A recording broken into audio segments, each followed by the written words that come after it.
สวัสดีค่ะยินดีต้อนรับเข้าสู่ Rainbow Row วงเล็บโมเดลนะคะจะเป็นรายการที่เราจะพาแขกรับเชิญมาช่วยยืนยันว่าไม่ว่าคุณจะมีความแตกต่างหลากหลายทางเชื้อชาติศาสนาวัฒนธรรมเป็นผู้มีความหลากหลายทางเพศเป็นคนพิการหรือมีข้อจำกัดอะไรในชีวิตเนี่ยคุณจะเป็นในสิ่งที่คุณอยากจะเป็นได้เสมอในพื้นที่ของการทำงานค่ะวันนี้นะคะเป็นเทปแรกของเราเลยได้รับเกียรติอย่างสูงเลยคุยกับทีมงานว่าต้องเป็นคนนี้เท่านั้นในตอนนี้เนาะก็ขอสวัสดีพี่พลินงามพริ้งค่ะสวัสดีค่ะสวัสดีค่ะสวัสดีค่ะอยากจะขอให้แนะนำตัวในแบบที่ถ้าวันนี้เราไปอยู่ในที่ที่ไม่มีใครรู้จักเราสักคนเลยเราจะแนะนำว่าเราเป็นใครหรือทำอะไรอยู่คะก็ก็ก็จริงๆการเป็นคนที่ไม่มีใครรู้จักนี่ดีมากเลยนะ โดยถ้าคือแนะนำก็คือชื่อพอลลีนธรรมดานะครับก็ไม่ได้บอกว่าเป็นอะไรทำอะไรก็คือจริงๆแล้วถ้าสมมุติว่าคนที่เขารู้จักเนี่ยเขาก็จะรู้อยู่แล้วแต่คนไม่รู้จักส่วนใหญ่เราก็ไม่ค่อยได้ไปเปิดตัวอะไรกับเขาค่ะก็คือทำเป็นเหมือนแบบเป็นบุคคลธรรมดาคนหนึ่งในฝั่งหน้าที่การงานแล้วพี่สมมติเขาถามว่าคุณทำงานอะไรอยู่ในตอนนี้อย่างเงี้ยคุณจะแนะนำตัวเกษียณแล้วก็เป็นถ้ามีงานก็บ้างก็คือที่ปรึกษาด้านนู้นด้านนี้แล้วแต่คนจะปรึกษา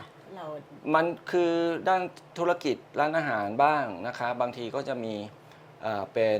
ป็นผู้เชี่ยวชาญประจำตัวสสนะคะแล้วก็บางทีก็มีเรื่องของร้านอาหารบางทีก็มีเรื่องของทำอาหารบางทีก็เป็นเรื่องของกีฬานะคะเรื่องฟุตบอลเป็นที่ปรึกษาการทำร้านอาหารการทำอาหารด้วยแปลว่าทำอาหารเก่งใช่ไหมคะก็ทำอาหารถามว่าเก่งไหมก็คือมีหลักการในการทำใช่ไม่ใช่แบบชวนเพื่อนมากินข้าวที่บ้านให้กินฟรีแล้วก็ให้เขาชมว่าอร่อย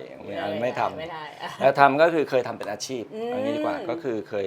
ตอนอยู่ที่อเมริกาก็ทำอาหารเป็นอาชีพก็คือแล้วก็เป็นที่ปรึกษาในแวดวงกีฬาด้วยที่ปรึกษาในแวดวงกีฬาก็มีบ้างนะคะแต่ว่าไม่ได้เงินทองอะไรหรอกที่มันเลิกไม่ได้ก็คือเรื่องของการเป็นกองเชียร์ทีมชาติไทยอันนี้สำหรับเรามันเป็นงานเลยใช่ไหมพี่มันใช่มันซีเรียสขนาดนั้นเนาะมันไม่ใช่เป็นงานที่ได้มีรายได้แต่เป็นเหมือนเป็นภารกิจมากกว่าถึงแม้เราจะเกษียณมาแล้วหมายความว่าเราจะไม่ได้เป็นประธานเชียร์ไทยแล้วเนี่ยแต่ว่าก็น้องๆที่เขาเป็นเวลาที่เรามองดูหรือว่าเขามีปัญหาอะไรเราก็จะช่วยแก้ให้ช่วยแก้ปัญหาให้อย่างเช่นเรื่องที่ผ่านมาเร็วๆสดๆร้อนๆก็คือเรื่องที่มีกฎระเบียบไม่ให้เอาธงทีมชาติธงชาติเข้าสนามเดี๋ยวเราเก็บเอาไว้คุยถึงตอนพาร์ทนั้นค่ะขออนุญาตย้อนกลับไปตั้งแต่แรกเลยดีกว่าก็คือตามประวัติที่ทีมงานไปศึกษามาเนาะทุกคนก็บอกว่าโอ้พี่พลินเขาโตมาในครอบครัวนักกีฬานะคะคุณพ่อเป็นนักกีฬาใช่ไหมคะคุณพ่อก็เป็นนักมวยแบบนักมวยมืออาชีพเลยมวยไทยอาชีพสมัยก่อนก็ชกสนามช่างอากาศก่อนที่จะมีสนามราชดำเนินตอนนั้นมีลุมพินีกับช่างอากาศก็คุณพ่อชกที่สนามช่างอากาศเป็นหลักนะคะแล้วก็ก่อนที่จะมาเป็นตำรวจหลังจากนั้นคุณพ่อมาเป็นตำรวจเนาะส่วนตัวของพี่เองเนี่ยพี่ก็ได้ลองชกมวยเหมือนกันใช่ไหมคะค่ะก็มันก็มีจริงๆแล้วไม่ได้ชอบเท่าไหร่นะคะแต่ว่ามันมีเหตุที่ว่าเราต้องต่อสู้กับเพื่อนในวัยเด็กอะไรอย่างเงี้ยคุณพ่อก็เลยจับฝึกนะฝึกก็เริ่มคือแกคงอยากให้เรามีร่างกายแข็งแรงแหละแล้วก็ตอนเด็กๆก็เป็นเด็กอ่อนแอตั้งแต่เด็กอ่อนแอในที่นี้คือมันเมื่อก่อนนี้ยังไม่มีคำว่าตุ๊ดแต่ว่าอะไรอย่างนี้นะมันก็จะแบบเราเรียบร้อยเราเป็นคนเรียบร้อยแล้วก็ขี้กลัวเห็นน้ำทะเลนี่ก็วิ่งหนีเพราะกลัวคลื่นอะไรอย่างเงี้ยเพราะฉะนั้นก็พอเป็นเด็กขี้กลัวคุณพ่อแต่ว่าไอ้การชกกับเพื่อนมันเกิดความขึ้นโดยที่บังเอิญก็คือเพื่อนผู้หญิงเราเล่นกับเพื่อนผู้หญิงแล้วเพื่อนผู้หญิงเราโดนแกล้งเราก็เลยต้องต่อสู้พอต่อสู้ด้วยความบังเอิญก็คุณพ่อก็เลยจับฝึกทีนี้ก็เลยวิ่งก็คือให้มันมีกล้ามเนื้อวิ่งให้มันมีพลังตั้งแต่ตอนอายุประมาณเท่าไหร่เลยคะ7 ขวบ7 ขวบนี่คือออกมาวิ่งตอนเช้าแล้วตี 4 ตี 5วันนี้ไม่เกินตี 5เราไม่งอแงใช่ไหมตอนนั้นเรารู้สึกว่าเราโอเคใช่ไหม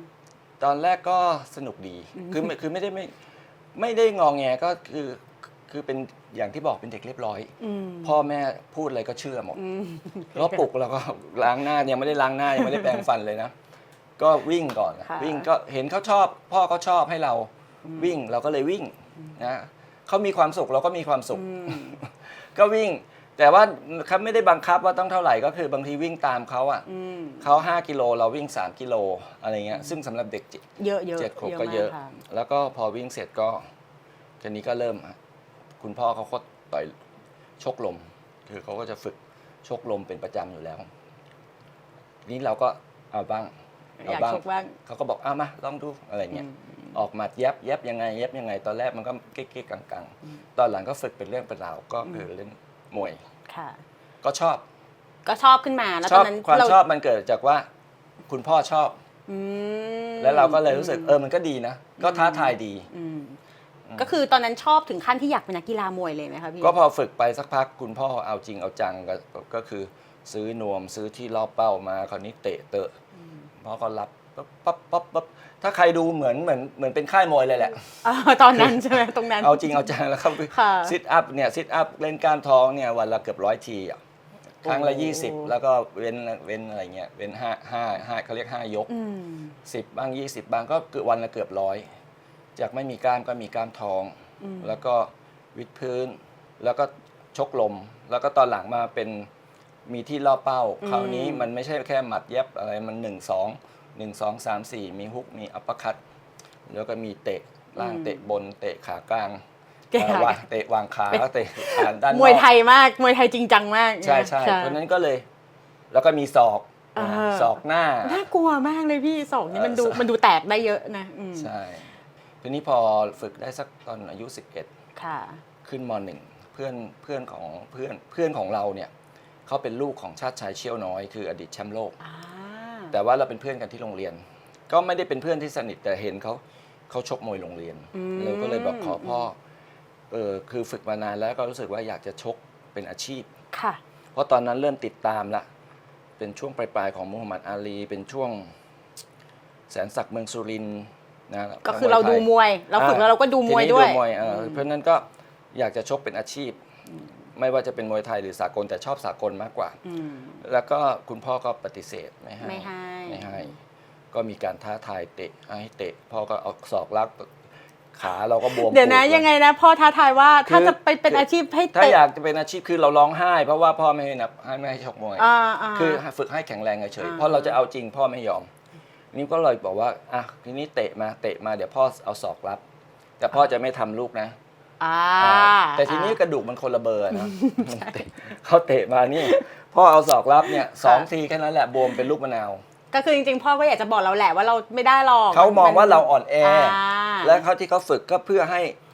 แข็งแรงขึ้นเพื่อสู้คนได้แต่นี้คือกระดูกของพ่อกับกระดูกของเรามันคนละเขาถึงบอกกระดูกคนละเบอร์ กระดูกคนละเบอร์ที่มาของคำว่ากระดูกคนละเบอร์มันเป็นแบบนี้เอง ใช่ มันก็เลยท้อก็เลยทีนี้พ่อก็ยังไงก็พ่อไม่ให้เป็นอาชีพอ่ะก็เลยทีนี้ก็ไปเล่นฟุตบอล ก็เลยเปลี่ยนทำไม เปลี่ ถึ ยน ง แน เลือก ว เป็นฟุ แต่ ตบอ ว่า ลนะ แต่ว่ามันก็หลักการกีฬาคล้ายๆกันนะ ฟุตบอลกับมวยอะเหรอคะ ก็คือกีฬาลูกผู้ชายอะ อ่า กีฬาลูกผู้ชายอะ กีฬาแมนๆนะไม่เล่นมวยก็ต้องเตะบอลนะเด็กผู้ชายเขาก็เตะบอล เพราะนั้นแต่ว่าช่วงนั้นมันก็เป็นช่วงฟุตบอลโลกปี 1978 เข้ามาเราก็เริ่มดู มันบูมพอดี เริ่มดูฟุตบอลโลกแล้วเราก็เลยแบบก็เลยตอนเช้ามันก็ออกวิ่งเหมือนเดิมฝึกมวยเหมือนเดิม แต่ทีนี้เราหาวิธีที่อยากจะเล่นฟุตบอลเราก็เลยไปอบรมที่กกทก็คุณพ่อก็ไม่ได้พาไปนะคุณพ่อก็ตอนนั้นอายุ11-12ก็เราก็หาข้อมูลอ่านจากหนังสือพิมพ์นี่แหละเราก็ไปเอง ก็ไปนั่งรถเมล์ไปเองแล้วก็ไปสมัครเอง ฝึกเอง นั่งรถเมล์เอง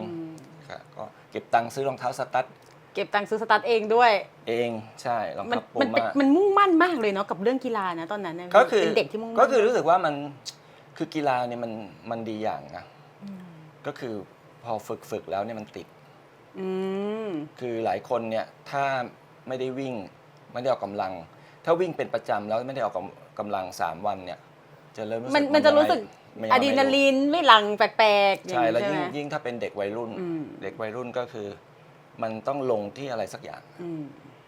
แต่ถ้ามันลงที่กีฬาเนี่ยคือฮอร์โมนมันได้ทำงานพอเหงื่อออกเนี้ยวันนี้มันก็เลยติดทีนี้มันก็เลยต้องหาสิ่งที่เล่น อืม พอเราเล่นกีฬาปุ๊บคนนี้เราก็ติดจากมวยมา ตอนเช้าก็ยังต้องวิ่งกับพ่ออยู่เหมือนเดิม อืม ฝึกมวยเหมือนเดิม แต่เราก็ไปฝึกฟุตบอลด้วย อืม ครับเพราะว่าที่โรงเรียนตอนนั้นเริ่มมหนึ่งเรียนมหนึ่งก็ ค่ะ มหนึ่งก็เพื่อนก็เริ่มเล่นฟุตบอลโรงเรียน อ๋อ เราก็เลยไปฝึก แล้วหลังจากนั้นก็เล่นฟุตบอลมา จนกระทั่งติดทีมทำรงไทยสโมสรชุดใหญ่ ทำลงไทยสโมสรชุดใหญ่ตอนนั้นมันเป็นถ้วยกอเลยใช่ไหม ถ้วยกอ ก็มีถ้วยกข ถ้วย คงอกันอยู่นะคะ ก็ ตอนนั้นที่เปลี่ยน ทำรงไทยก็ขึ้นจากถ้วยงอมาเป็นถ้วยกอ อืม อาจารย์สุเมธแก้วทิพย์เนตรก็คัดตัวนะครับก็เลยไปเล่น ก็ไปคัดตัวแล้วก็ติดก็ติดทีมใหญ่ในขณะที่เพื่อนๆยังเล่นบอลโรงเรียนกันอยู่ เราก็เลยดีใจภูมิใจก็ไอความที่เรารู้สึกว่าเราเป็นเด็กอ่อนแออะมันถูกกำจัดทิ้งไปแล้ว ใช่เพราะตอนนี้เราเป็นนักฟุตบอลที่ได้อยู่ทีมมืออาชีพ ใช่ อายุก็ ใช่ ยังน้อยด้วย ใช่ นะคะ เพื่อนยังเตะบอลโคกคับกันอยู่เลย แต่เราเล่นทีม ช่วย ชุดใหญ่ ก่อแล้ว ชุดใหญ่เล่นกับผู้ใหญ่ เล่นกับผู้ใหญ่แล้ว ทีนี้ ค่ะ กระดูกมันเบอร์คนละเบอร์ไม่สำคัญแล้ว เพราะว่ามันไม่ได้เตะกันตรงๆคือมันเตะ มัน ฟุ มี ต ทั บอล กษะอื่นๆ มันเตะฟุตบอลมันมีทักษะอื่นๆทีนี้เราก็เล่นกับผู้ใหญ่ได้ ค่ะ ก็เลยรู้สึกว่าแต่เลิกเล่นเร็ว เพราะว่าเลิกเล่นตอนอายุ 17พอติดทำลงไทยแค่ปีเดียวแล้วเราก็เลิกเล่น ว่าทำไมเลิกอะคะ คือหนึ่งตอนนั้นก็จะต้องไปเข้ามหาวิทยาลัย อืม สองก็คือดูแล้วฟุตบอลมันไม่ได้เป็นอาชีพในยุคนั้น ณตอนนั้นคือเรามองละยังไงมันก็ คือ เป็นอาชีพไม่ได้ สาเหตุที่เล่นฟุตบอลคือมองว่าอยากเล่นบอลอาชีพ อ๋อ นะครับ แต่ว่าดูแล้วมันยังไม่ใช่ ไปซ้อมเนี่ยได้เบี้ยเลี้ยงวันละ30 บาทอันนี้ก็ถือว่าได้เงินนะได้เงินจากการเล่นกีฬา แต่30 บาท สมมุติว่าเดือนหนึ่งเท่าไหร่ มัน มาก ไม่ สุด พอ ก็มันไม่มีทางค่ะ 30 เองเนาะ ก็ กินอยู่ไม่ได้ 600กว่าบาท 600 แล้วก็แข่งได้100 กว่าบาท200 บาท ถ้าไม่ได้ลงก็ได้น้อย ก็มันไม่ได้เป็นอาชีพอะมันเลี้ยงตัวไม่ได้ ในนี้บอกว่าจบนิเทศศาสตร์ใช่ไหมคะ ใช่ คุณพลินจบนิเทศศาสตร์แล้วตอนแรกตั้งใจจะไปเป็นนักข่าวกีฬา ได้เป็น ใช่ นักข่าวกีฬาเลยห ไม่ก็คือตอนเรียนอะตอนเริ่มเรียนที่มกรุงเทพเนี่ยมองว่าเราอยากจะเป็นนักข่าว แล้วมองว่าเรามีความรู้เรื่องกีฬา เพราะตอนนั้นอ่านสตาร์ซ็อกเกอร์ฟุตบอลสยามกีฬาเยอะมาก เราเป็นนักกีฬามาตลอดอะ นะ เนาะ อย่างเช่นสมัยก่อนพี่โย่งเวลาเขาพากย์เนี่ยนะเห็นข้างหลังอะเราก็รู้เลยว่าใคร เหมือนพี่โย่งเลยพี่โย่งก็พอนักบอลจับได้ปุ๊บ ค่ะ พี่โย่งก่อนพี่โย่งพูดเราพูดได้อะว่าไอ้คนนี้ใคร อ๋อที่บอกว่าเห็นข้างหลังนี้ไม่ถึงว่ารู้เลยว่านักบอลคนนี้คือใครแน่นอน ตอนนั้น ไม่พลาดแน่นอน ตอนนั้นน่ะเรามี ะ ความรู้เรื่องกีฬาเรื่องฟุตบอลก็อ่านมันทุกฉบับนั่นแหละแต่ทีนี้พอไปเข้าเรียนก็มันก็มีโลกกว้างมันก็โลกกว้างขึ้นในมหาลัยมันก็จะมีเรื่องวิชา current affair ค่ะ คือเรื่องสถานการณ์ทั่วไป เรื่องกฎหมายเรื่องอะไรอีกเรื่องเศรษฐกิจ เรื่องเศรษฐศาสตร์ ทีนี้พอเราเรียนวิชาที่มันแยกย่อยตรงนี้เรารู้สึกว่า มันมีบางหลายอย่างน่าสนใจมากกว่า มากกว่าเรื่องกีฬา อืม เราก็เลย ทีนี้ก็เลยม.3 ก็ไปคัดอีก คือจะไม่รอให้จบ เหมือนตอนเล่นฟุตบอลก็ไม่รอโอกาสเข้ามาก็ไปคัดตัว ทีนี้พอ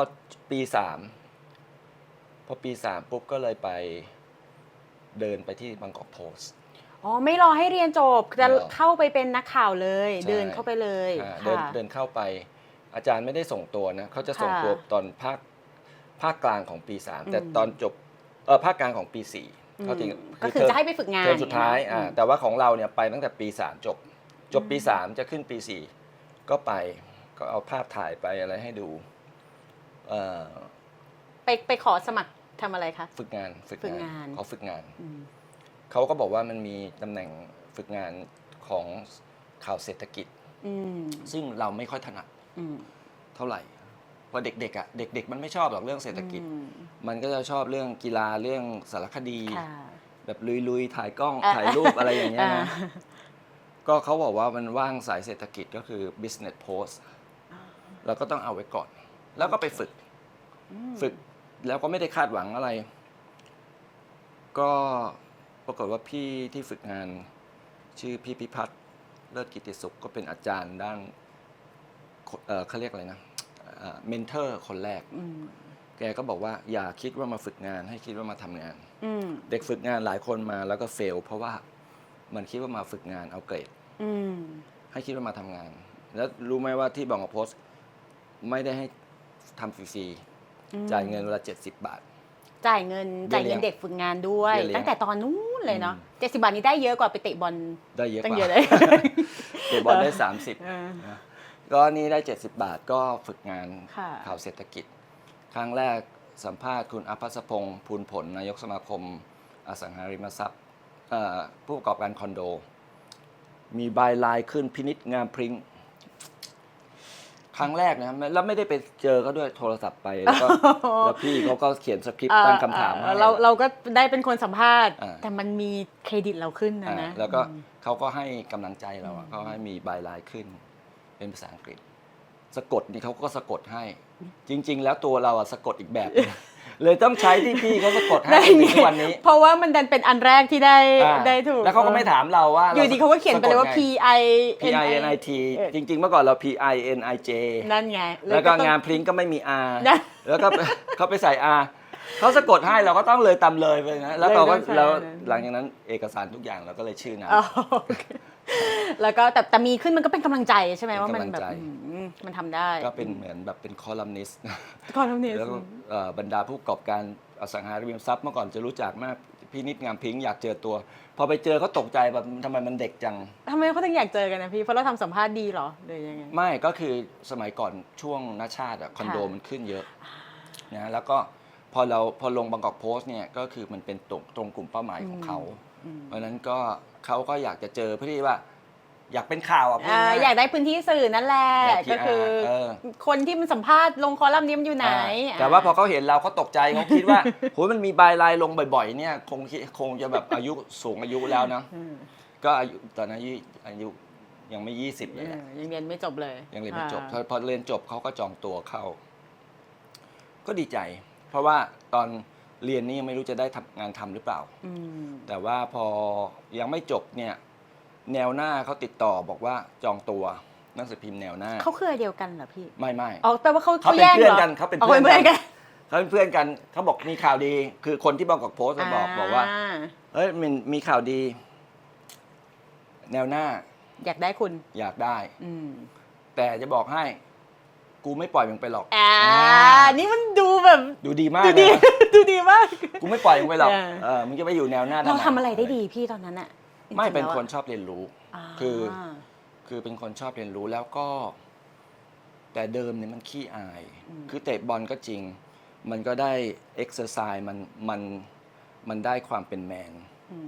แต่ว่าบุคลิกภาพของตัวเองมันก็ยังไม่ในฐานะผู้ชายมันก็ยังไม่มี เพราะเราจะขี้อายไม่กล้าพูด แต่ว่าพอไปทำงานข่าว เราได้ตั้งคำถาม และเราถูกฝึกให้ตั้งคำถามดีๆให้ดูฉลาด ค่ะ เพราะว่า แล้วก็ ทีมเราดีด้วยนะเม แล้ น ว ท ก็ อร์เราดี ศึกษาเรื่องเทคนิคของการตั้งคำถามมันเป็นทักษะเลยนะ ว่าการตั้งคำถาม เพราะฉะนั้นพอเราตั้งคำถามได้ดีคำตอบมันก็ ดี ออกมา ค่ะ แล้วก็เสร็จแล้วก็เลยนั้นแล้วก็เอนจอยกับการทำงานเรียนรู้ เราก็เป็นคนตั้งใจทำงานมากด้วย ตั้งใจ ใช่ไหม มากตั้งใจ คนเลย มาก แบบว่าต้องการเรามาทำงานด้วย ครับไม่จำได้ว่าที่แนวหน้าเขาอยากได้เนี่ยเพราะว่ามันมีอยู่วันหนึ่งคุณกรณ์ทัพพลังศรีนายกไม่ใช่เป็นรัฐมนตรีประจำสำนักนายกสมัยนาชาติ มันมีข่าวเรื่อง Duty Free Shop จะเปิด Duty Free Shop เปิดประมูล ค่ะ นะตอนนั้นดอนเมืองยังไม่มี Duty Free Shop ฮะ ก็พอรัฐบาลจะเปิด Duty Free Shop ก็มีข่าวแพรมๆมาว่ามีคนสนใจจะลง จะประมูล แต่ว่าคุณกรณ์ก็ยังกักว่ารัฐบาลจะทำเอง คือการท่องเที่ยวแห่งประเทศไทยจะทำเอง แล้ววันนั้นเนี่ยไปเดินเล่นที่รู้สึกจะเป็นห้าง ที่ไหนสักแห่งหนึ่งในแถวสุขุมวิทนี่แหละ ค่ะ คือจำไม่ได้ชัด แต่ว่าระหว่างเดินอยู่ รถเบนซ์จอด คุณกรณ์ทัพพลังศรีเดินมา แล้วพี่ วันหยุดด้วยนะ วันหยุดด้วย วันรู้สึกวันเสาร์หรืออาทิตย์นี่แหละแล้วก็ไปเดินช้อปปิ้งธรรมดาเฮ้ยเราเห็นคุณกรณ์เราไม่ได้ไปทำข่าวสายรัฐบาลสายทำเนียบแต่ว่าเราทำข่าวสายเศรษฐกิจ เจอคุณกรณ์ปุ๊บมันก็มีประเด็นค้างคาอยู่ซึ่งเราก็สงสัย ก็เลยเดินสวัสดีครับคุณกรณ์ สวัสดีครับคุณกรณ์ แต่ไม่ได้แบบนี้นะก็ เป็นสวัสดี สวัสดีครับคุณกรณ์ ณ์ ทีนี้รปภก็เขาเรียกการ์ดก็กำลังจะงงๆผมจากบางกอกโพสต์อ้างเลย ผมพินิจบางกอกโพสต์อยากถามว่าตกลงทททจะ ทำเองไหม ลงทุนทำ duty free shop เองไหมก็บอกว่าก็กำลังดูอยู่คุณกรณ์ก็ยิ้มนี่เป็นข่าวตอนเสาร์อาทิตย์ ได้ข่าวเสาร์อาทิตย์ เขาเรียกว่าเป็นเขาได้พื้นที่สื่อในวันที่ปกติแล้วนักข่าวไม่ทำงาน ใช่คุณกรณ์ก็ยิ้มก็บอกว่าก็คงกำลังศึกษาอยู่ แล้วรัฐบาลจะเอาเงินมาจากไหนครับคุณกรณ์ก็บอกก็ต้องหามา ถ้าไม่มีก็ต้องหามาโอเค 2 คำแค่นั้นแหละก็โทรบอกพี่ที่บางกอกโพสต์ทีนี้ระหว่างบางกอกโพสต์กับแนวหน้าตอนนั้นเขาแชร์ข่าวพอรายงานไปที่เนี่ยบัคเก็ตเดียวกันอยู่เขาก็ช่วยเหลือกันนะของนี้เรา Exclusive พอเราได้ข่าว Exclusive เนี่ยพี่ที่แนวหน้าชื่อพี่ปรีชาก็บอกเฮ้ยพี่พัฒน์ไอเด็กคนนี้นี่มันเจ๋งว่ะอยู่ดีๆไปได้ข่าว Exclusive ที่ยังไม่คอนเฟิร์มมาเจ๋งว่ะ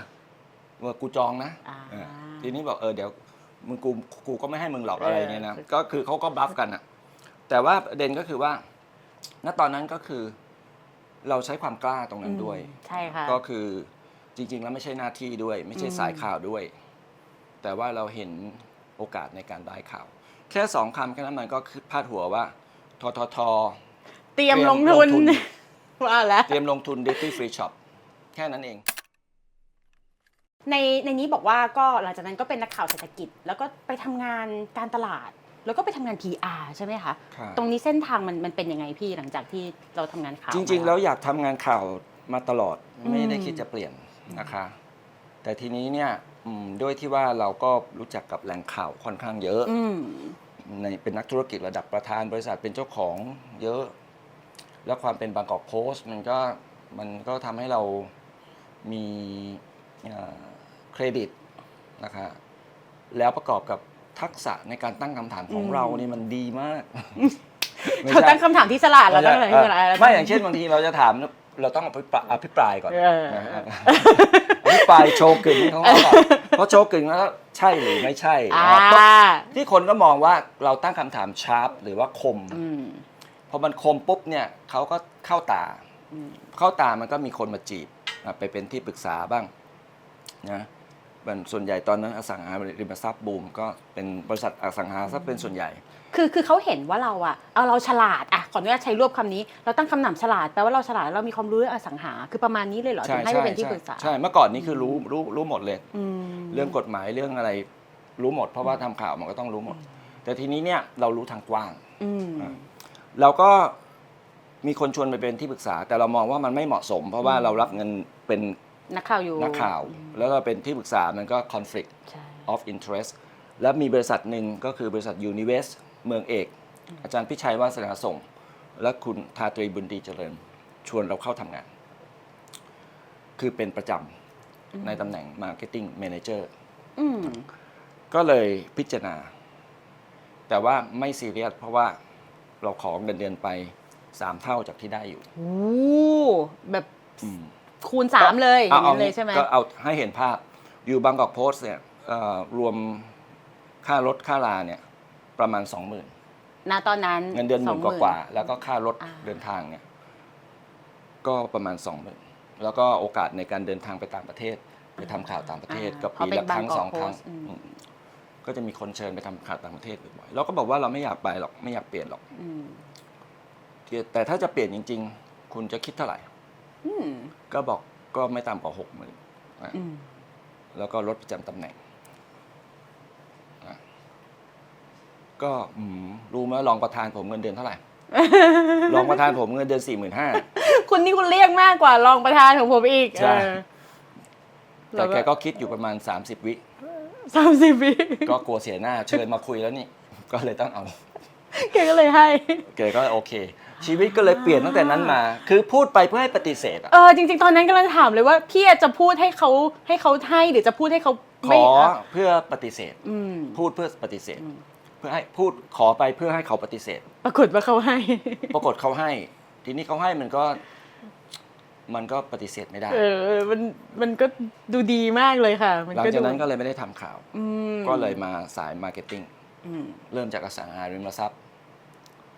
แล้วก็ไปอีกหลายวงการธุรกิจตอนทำมาร์เก็ตติ้งเนี่ยมันชอบไหมพี่คือ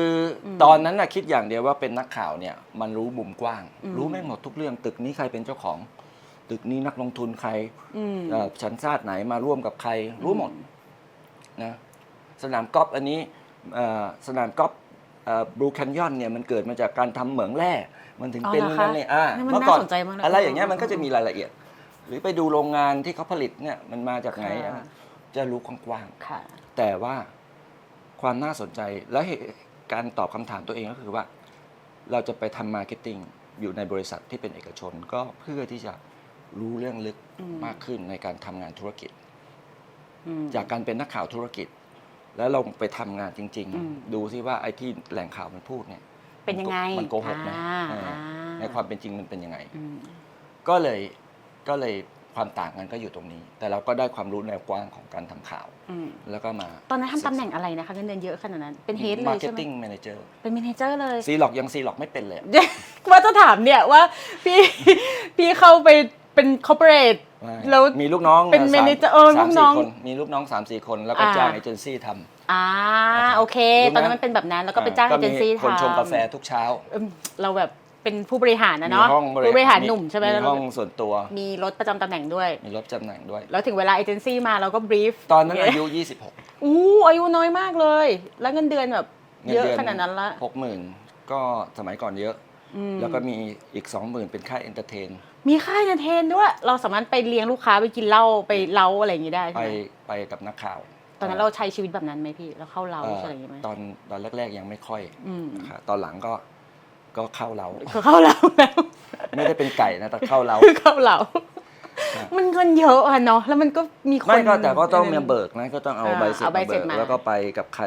ครอะไรอย่างเงี้ยอันนี้ก็กลายเป็นว่าเราอยู่คอร์ปอเรทแล้วเราก็ไปกับนักข่าวที่เป็นนักข่าวสายบิสเนสอสังหาเนี่ยตอนที่อยู่อสังหาริมทรัพย์ยังไม่ค่อยแต่ว่าตอนอยู่สายรถยนต์เนี่ยก็บ่อยอันนั้นทำงานที่แรกที่เป็นมาร์เก็ตติ้งนี่กี่ปีคะพี่นันไม่นานครับคือแค่ปีเดียวแล้วก็ย้ายมาอีกเพราะว่าตอนนั้นทะเลาะกับฝ่ายขายทะเลาะกันคือว่าเราคือตอนนั้นมันเป็นยุคปลายของไอ้ฟองสบู่อ่ะแล้วเราต้องเราเสนอให้ทำบ้านตัวอย่างแต่ผู้จัดการฝ่ายขายเขาไม่ยอมทำบ้านตัวอย่างเขาขายกระดาษมาตลอดชีวิตใช่ไหมทีนี้ตอนนั้นเมื่อก่อนนี้มันไม่มีแบบบ้านตัวอย่างมาให้เราดูมีแต่กระดาษก็คือมีแบบบ้านมีแต่โบรชัวร์แล้วก็ไปอ่านในโบรชัวร์เอาไว้แล้วพอเสร็จคนจองมาแล้วถึงจะไปทำเอาเงินลูกค้ามาทำแล้วบอกมันหมดยุคแล้วตอนนั้นแลนด์แอนด์เฮาส์ก็ขึ้นดังขึ้นมาแล้วก็มีอีกหลายเครือ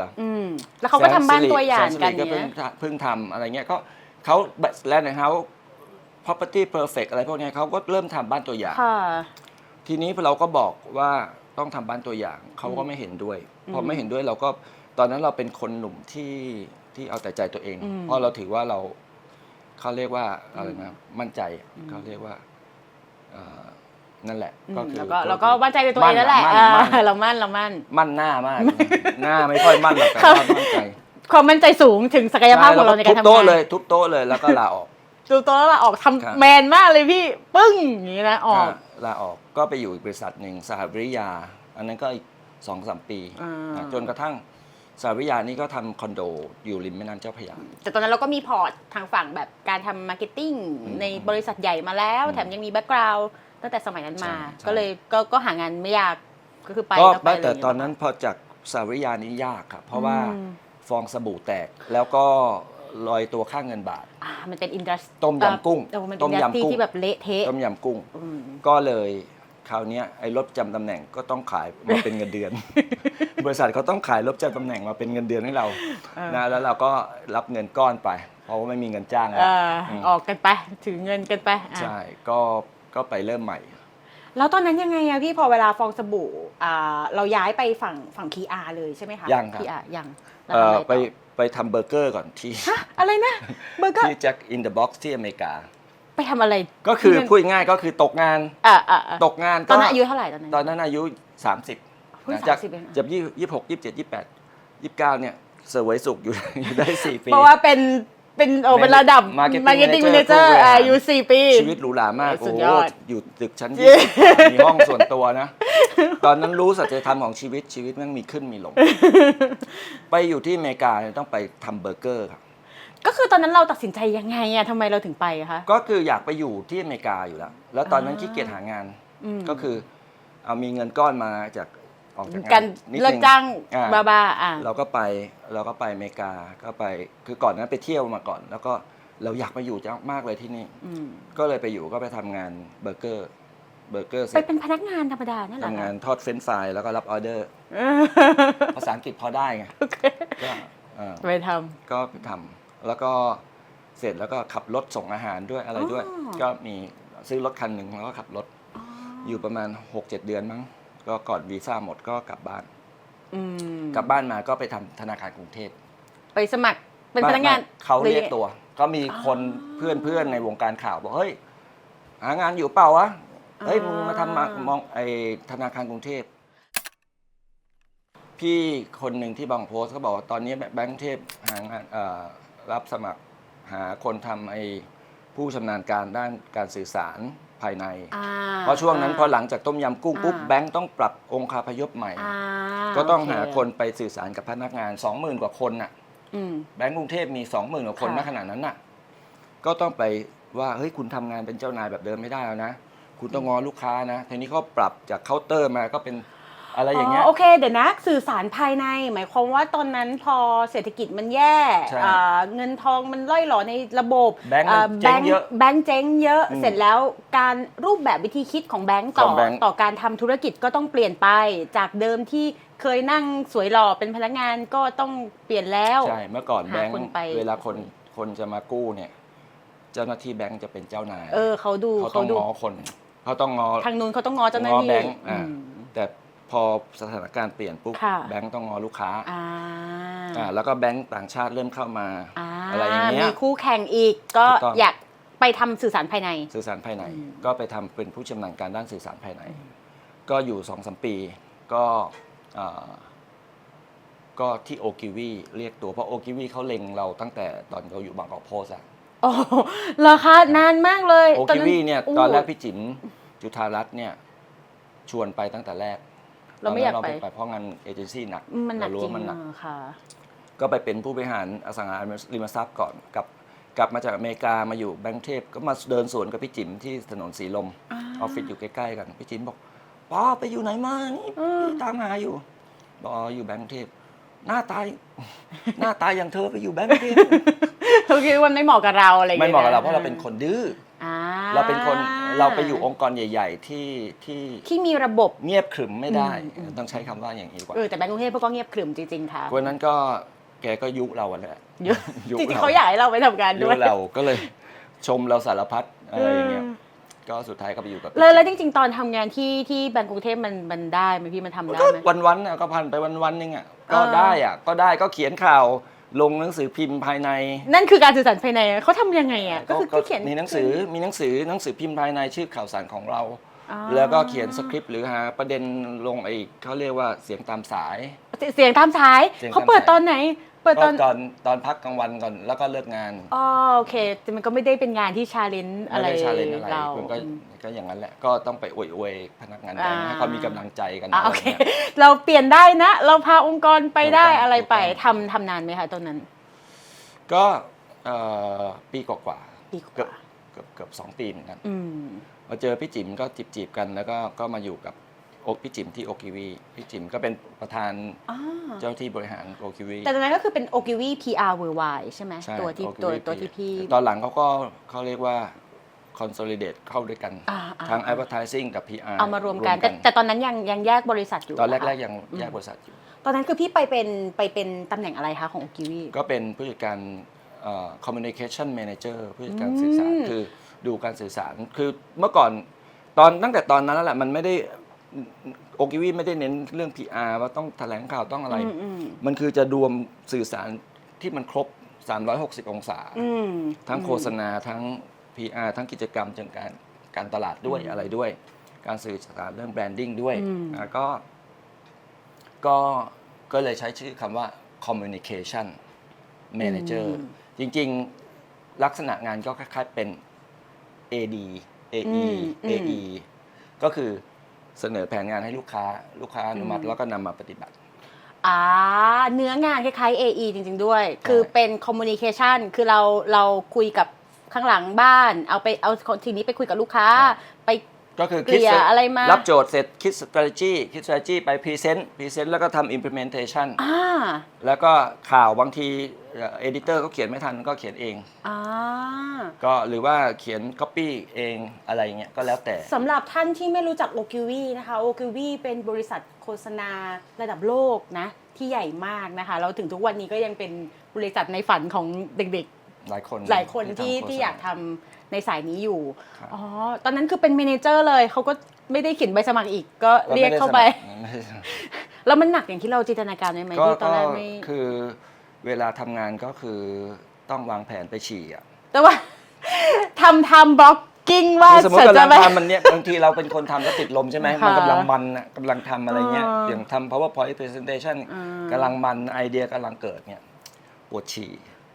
ยังไงดี งั้นเดี๋ยวจบหน้านี้ก่อนอะไรเงี้ยต้องวางแผน ในหัวเราคิดแผนไว้ก่อนเดี๋ยวจบหน้านี้เราจะไปฉี่ ใช่ แล้วเราจะกลับมา ใช่ก็คือทำมันเสร็จก่อนแล้วก็ไปฉี่เสร็จแล้วก็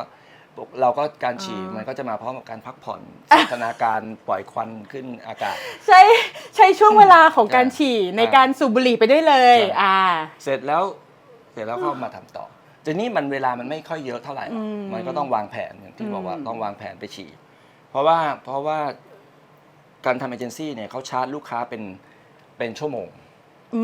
ของเราเนี่ยชั่วโมงค่าตัวเราชั่วโมงละ 4,000 เพราะฉะนั้นเวลาเราทำงานเงินเดือนเราไม่ได้เยอะขนาดนั้นหรอกนะ แต่เอเจนซี่ไปชาร์จลูกค้าไงใช่ไหม เอเจนซี่ชาร์จลูกค้า 4,000เงินเดือนเราอะมันไม่ถึงหรอก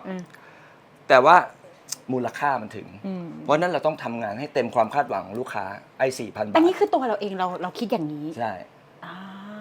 แต่เรายังเก่งได้ถึงพันมันไม่ ถึง ต่อชั่วโมงไม่ถึง งานน เพราะเดือนหนึ่งประมาณเดือนหนึ่งเมื่อก่อนนี้ก็เกือบแสน มันบริษัท เดือนหนึ่งเกือบแสนอาตีสัก90,000 กว่า 90,000 กว่าก็วันละแค่ 3,000 ถ้าหาร ชั่วโมงหนึ่งก็ไม่ถึงหรอก 4,000 แต่ว่าทำ8 ชั่วโมง 9 ชั่วโมง เราก็จริงจังมากอีก ก็ต้องจริงจังเพราะไม่จริงจังก็ลูกค้าด่า ดูก็ได้ อันนี้เจอลูกค้าเองแล้วเดี๋ยวนะเราเป็นงานคล้ายๆ AE แล้วเราทำวางแผนเองด้วยเหรอคะ ใช่ พี่ ครับครบคืองานพวกนี้มันต้องทำเองอะเพราะว่าเขาเกิดทำเอเจนซี่นี่คือการบริหารบุคลากรเวลาของบุคลากรเพราะฉะนั้นบุคลากรต้องรอบด้านต้อง well rounded คือคุณรู้หลายเรื่อง เพราะฉะนั้นก็ต้องให้จบในตัวเราดีที่สุดแต่ถามว่าบางคนเขาก็มีคนอื่นช่วยมันก็มีแล้วแต่ว่าอย่างเช่นทำ presentation เนี่ยบางทีเขามีมือเขียน presentation เอา strategy เขียนใส่กระดาษไป แล้วให้คนทำ presentation ไปทำให้สวยๆ แต่เราทำเองให้มันจบทีเดียวดีกว่าหรืออย่าง illustrator งานออกแบบกราฟิกเราก็ทำเองทำเองด้วยเหรอพี่มีลูกน้องไหมเนี่ยตอนนั้น มีลูกน้อง แต่ว่าต้องรอคิวลูกค้ารายอื่นทีนี้พอเราจะเอาทำให้มันเร็วเราทำเป็นน่ะเรามีทักษะ ทำเองเลยก็คือมี Macintosh อยู่ที่บ้านมี Macintosh ซื้อของตัวเองอยู่ที่บ้าน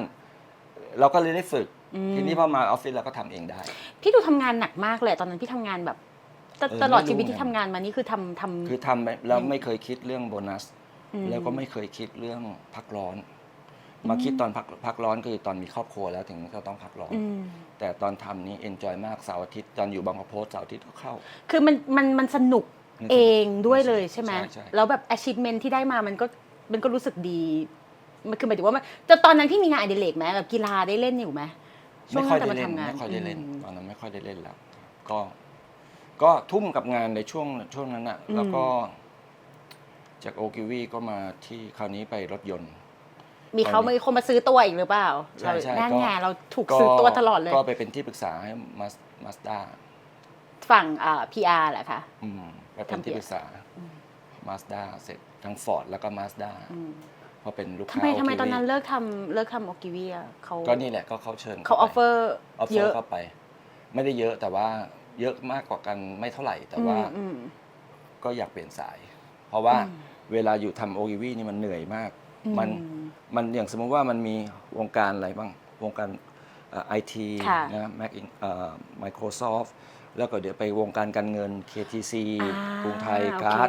เดี๋ยวคือมันเปลี่ยนวงการธุรกิจเยอะมาก แล้วมันมีลูกค้า 4-5 รายที่เรา คือ ต้ แอ อง ค ดู เคาท์ของลูกค้า account มัน ใช่ มันเต็มมือแล้วมันต้องทำเยอะไปหมด ทีนี้พอเริ่มอายุเริ่มเยอะขึ้นเราก็อยากจะแบบอยากเหนื่อยน้อยลง อืม นะทีนี้ก็เลยไปเป็นลูกค้าเองก็คือไปอยู่บริษัทรถยนต์ เพื่อที่จะมาจ้างโอเควีมาทำ แต่ตอนนั้นไม่ได้จ้าง ให้ โอ เร ทีวีสุด จ้าง ท้าย คนอื่น แต่ฟอร์ดเขาจ้างโอทีวี อ่า เพราะว่าตอนนั้นเป็นเครือเดียวกัน ค่ะ ก็เลยไปอยู่มาสด้าทีนี้ก็ทำงานรถยนต์จากมอเตอร์โชว์เอ็กซ์โป อ่า ได้ดูผู้หญิงสวยๆ ได้เที่ยว สนุกเลยทีนี้ตอนที่บอกว่า ได้ ช่ว เป็ ง น ร คน ถยนต์นี่แหละ เป็นคนคัดพริตตี้นะ เป็นคนคัดพริตตี้ ใช่ คัดยังไงอะคะ สวย ก็เดินเข้ามาทีละ30 ทีละ10 คน แล้วเราก็จิ้มเนี่ยเหรอ ทั้งหมด 200 คนเหมือนตอนคัดฟุตบอลเลย จะบอกว่าเหมือนกันฟุตบอล ทั้งหมด 200 คนเนี่ย เออ เดินมาทีละ10 คน เออ นี่มันจะมีเอเจนซี่พวกออแกไนเซอร์เขาหามาใช่ไหมเขาก็เปิดรับสมัคร อืม ก็เขาก็คัดมาแล้ว อ่า แล้วก็มาแล้วก็ดูน้องเปิดสะดือให้ดูหน่อยสิ สะดือดำหรือเปล่า ก็เปิด สะดือ เพราะว่าบางทีแต่เราไม่เคยยุ่งนะ อ่า เพราะเราเป็นผู้หญิงเหมือนกัน จริงๆ คือเราอ่ะเป็นผู้หญิงเหมือนกันแต่แค่ตอนนั้นไม่มีใคร ไม่ รู้ แต่ว่าคืออย่างเช่นชุดมันต้องเปิดสะดือ มัน เรา ก็ ก็ ต้ บ อ อง ก ดู เปิดสะดือตอนนั้นก็จะพิตตี้ก็จะแบบว่ามีสายตาอ่อนหวานกับเราพอสมควร เอ้ย เพ ก็ ราะว่า เราอายุยังไม่เยอะแล้วเราอยู่ในตำแหน่งสูง มันเป็น ใช่ power แบบมัสคูลีน ใช่ มากเลยแต่เราก็มีตั้งจิตปณิธานไปแล้วว่าเราจะไม่กินไก่วัดแน่นอน เพราะเรารักในงานของเรา เพราะ มาก เราเป็นผู้หญิงเหมือน เพราะ กั เรา น กำลังจะบอกว่าเพราะเรารักในงานของเรามาก ใช่ก็คือก็นะกับว่ากันไปตามหน้าที่ แต่เป็นหน้าที่ที่ เรียกว่า ญี่ปุ่นน่ะมาขอทำอ่ะแล้วเราบอกไม่ได้นี่งานไอยูทำประธานบริษัทบอกอิจฉาอยู่จังเลย มีพวกผู้ชายญี่ปุ่นมาขอว่าขอฉันเลือกพิตตี้เอง ใช่ เลยเหรอ ใช่ ไม่ได้กลับไป เพราะเราดูเรื่องการตลาด เพราะฉะนั้นก็เลยจัดมอเตอร์โชว์ เราก็เลยตาแฉะกันกับลูกน้ ผู้ อง หญิง กับลูกน้องอีกคนหนึ่งก็เราก็จะผัดกันดู เด็กคิมต้องเลือกทุกปีไหมพี่ ก็เลือกทุกปีอ่ะก็ปีละ2 ครั้งมอเตอร์โชว์เนี่ยช่วงนี้มอเตอร์เอ็กซ์โปเดือนโนเวม ber มอเตอร์โชว์ก็เดือนเอพ ril ใช่ไหมครับก็เนี่ยก็ปีละ 2 ครั้งแล้วพิตตี้ก็ต้องไม่ซ้ำหน้า อันนี้เป็นกฎส่วนตัวก็คือว่าพอเปลี่ยนปุ๊บก็ต้องพอเป็นโชว์ใหม่ก็ต้องอย่าให้เขาหน้าช้ำเขาก็ไปเป็นดารากันอะไรไปพอจากพิตตี้บางคนก็ไปเป็นดารา เขาสวยกันนะเนาะ อ่า เวลาเลือกนี่เลือกว่าสวยแล้วมันเลือกคาแรคเตอร์ด้วยไหมคะ เรียกคาแรคเตอร์ อ่า คืออย่างเช่นแบรนด์มาสด้าก็จะเป็นต้องเน้นความเป็นญี่ปุ่น อืม เพราะว่าบางทีมันแข่งกับฟอร์ดด้วยกันเองเพราะว่าฟอร์ดมันเป็นบริษัทเดียวกัน ก็แบรนด์มาสด้าก็เน้นญี่ปุ่น ก็ออกคิคุโนเนะหน่อยขาวๆหน่อยอะไรอย่างเงี้ย มันก็คือเลือกทุกอย่างให้มัน อย่า เป็ ง นภาพตามแบรนด์โมเดล ถ้าแบรนด์ที่เป็นแบบว่าลักชัวรี่เขาต้องอิเลกันซ์แบบ ผู้หญิงดู ใช่ ดูสูง มันแล้วแต่ สูง แบรนด์ เราจริงๆก็คือเราไปคุมให้มันเป็นไปตามแบรนด์โมเดลของเรานี่แหละเป็นแบรนดิ้งของเรานี่แหละ ใช่ก็แต่ไม่ได้ทำแค่คาร์พิตตี้อย่างเดียว มีอย่างอื่นอีกเยอะอันนี้แค่เป็น มีอะไรที่มันเครียดกว่านั้นอีกเยอะ เช่นรถไฟไหม้ทั้งคันอะไรพวกนี้เราต้องไปแก้ปัญหา แก้ปัญหาในฝั่งการสื่อสาร ใช่ ทำแบบ crisis management ทั้งหลายแหละ ใช่ มันมีเยอะไหมคะ ใช่ เครียดไหม ช่วงแรกๆเยอะถ้าเป็นรถที่เป็นโมเดลใหม่แบบโมเดล change เนี่ยมันคือซอสของอะไหล่เนี่ยของพาร์ทต่างๆ มันทดสอบมาแล้วมันบางทีมันไม่เสถียร มันหลุดเนาะ ไอ้รถแรกเนี่ยส่วนใหญ่มันจะมีปัญหา ก็อันนี้เป็นความลับของเขานะ แต่ว่ามันก็ถ้าเป็นรถโมเดล change มันก็ต้องสักพักหนึ่งมันถึงจะอยู่ตัวรถแรกๆจะมีเรียกคืนค่อนข้างเยอะนะครับเรียกคืนมาแก้ไข แล้วเราก็ต้องไปทำ crisis management ก็ต้องทำ crisis นะตอนนั้น management ทำยังไงดีเกิดอะไรขึ้นสื่อสารยังไง ใช่ สนุกไหมคะตอน สนุก ในบรรดาทั้งหมดที่พี่เล่ามา ส เนี่ย นุกแล้วมันก็มี test drive นะคะ อ่า ไปเซอร์เวย์ก่อน เราก็จะมีงบประมาณไปเซอร์เวย์เช่นเปิดตัว Mazda 3 ก็ไปสามเหลี่ยมทองคำก็ขับไปกับลูกน้องไปเช่ารถ ทีนี้ไอ้รถ Mazda เนี่ย3เนี่ยมันสปอร์ตแต่ว่าไปเช่ารถที่มันไม่สปอร์ตเกือบตกเขาตาย อะไรอย่างเงี้ย ไปเทสได้ขับรถมีงบทำนู่นทำนี่ ใช่ คือตอนนั้นรถยังไม่มาไงเราก็ แล้ว ต้องเช่าร แล้ว ถ ไป คันอื่นไปก่อน รถ แล้วก็ไป แล้วเราไปทำไมอะคะรถมันยังไม่มา ไม่ก็ไปเซอร์เวย์เพื่อจะมาจัดเทสได ไปเซอร์เว ให้ ย์ นัก เพื่อ ข่าว ที่มาจัดเทสได้แต่ทีนี้ ให้นักข่าว ไอทางที่จะขึ้นไปมันดันแบบว่าสปอร์ตมาก แต่อีรถที่เราไปเช่ามันไม่ได้สปอร์ตด้วย โอเคเข้าใจ เพราะ ละ งั้นก็เลยก็อย่างเงี้ยมันก็สนุก สนุก คือเขาบอกว่าวงการรถยนต์นี่มันเป็นวงการในฝันของบรรดาผู้ชาย คือมี1ผู้หญิงท่องเที่ยวและรถยนต์ถูกไหม นี่มันเป็นไอเทม มันเป็นไอเทมในฝันของผู้ชาย แล้วเราก็ได้ทำตรงนั้น ได้อยู่ในพื้นที่ที่เป็นไอเทมในฝัน นอกจากนี้ยังมีเหล้ายาปาปิ้งอีกงบ ใช่ ก็เยอะ แต่ไอเทมในฝันของเราคือผู้ชาย นั่นน่ะดินี่ที่ข้างในของเราแล้วก็แต่เราก็ชอบรถด้วยไง ไม่แต่ชอบผู้หญิงด้วย ชอบผู้หญิงด้วย ชอบผู้หญิงด้วย นั่นแหละจริงๆมันมีเรื่องนี้มันเป็นเรื่อง ก็ในฝันเหมือนกัน ได้ ก็ทีนี้ก็เราก็ตรงนั้นเสร็จแล้วก็เปิดตัว Mazda 3 ประสบความสำเร็จ นะก็ทางมิ t ซูบิชิก็เลย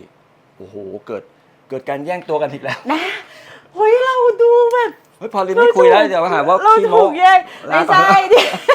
มันเป็นแคเรียร์การทำงานจริงๆนี่เราถึงได้บอกไงว่าทำไมเรนโบโรโมเดลเราถึงอยากมาคุยกับพี่พอลินก่อนเพราะว่า ไม่แต่ว่า เขาประสบความสำเร็จในการทำงานจริงๆ ประเด็นคือว่าเราทุ่มเทมุ่งมั่นนะครับ นั่นไง แล้วก็ทำงานไม่มีวันเขาเรียกวันหยุดน้อย เมื่อกี้ไปต่อบอกว่าพอมาสด้า3ประสบความสำเร็จแล้วอะค่ายคู่แข่งก็เล มิ ย ซูบิชิเขากำลังจะรีแบรนดิ้งมิซูบิชิรถกระบะไททัน ไททัน ครับ ก็เลย ซื้อตัวเรา เขาเห็นผลงานในหน้าสื่อนะครับเกี่ยวกับความสำเร็จของ Mazda ในช่วงนั้น เพราะว่าเป็นช่วงเจเนอเรชันแรกๆของแรกเลยอะของ Mazda 3 แข่งกับคือถ้าเฟลก็คือ Mazda ทั่วโลกเฟล อู้ ก็คือต้องสำเร็จ จริงๆก็เป็นเดิมพันที่สูงมากของเราในตอนนั้น ช่วงซูมนะซูม อ่า ก็คือมันก็เลยสำเร็จพอสำเร็จทีนี้ทางมิ t ซูบิชิก็เลยอยากได้ตัวไปทำก็ทั้งสองบริษัทต้องจับเข่าคุยกัน เพราะว่าระบบญี่ปุ่นเขาไม่มีการดึงตัว เขาจะต้องเขาเรียก lifetime employment ก็คืออยู่ที่ไหนก็อยู่ตรงนั้นไปจนตาย อยู่จนไปเกษียณเขาแต่ทีนี้มิตซูเขาอยากได้เราก็บอกว่าโอเค เราขอนั่นขอนี่เขาโอเคหมด พอโอเคเสร็จเราก็บอกว่าทีนี้ Mazda ก็บอกอยู่ทำแบบนี้ไม่ได้นะ เพราะว่ามันเป็นลูกคู่แข่งกันอะไรอย่างเงี้ยเราก็บอกว่า this is Thailand ส้ม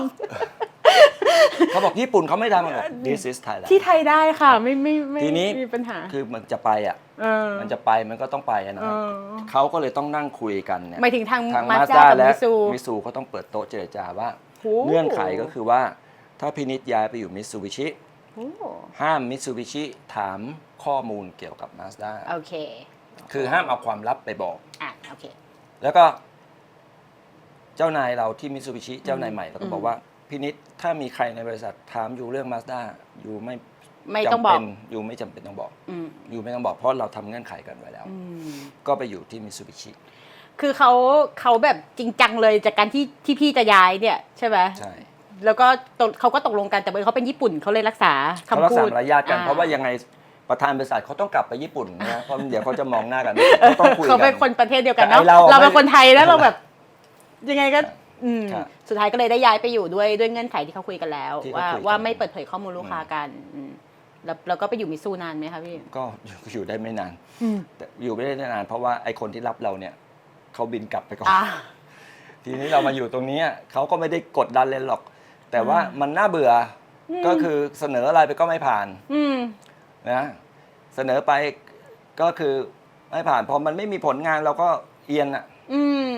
คือเรากระหายความท้าทาย เราต้องการแบบ achievement ใหม่ๆ ใน ใช่ ชีวิต ใช่ การงานของเราเสมอ ใช่ อยู่อะเนาะ achievement ที่ได้จากมิตซูก็คือไอ media value เนี่ย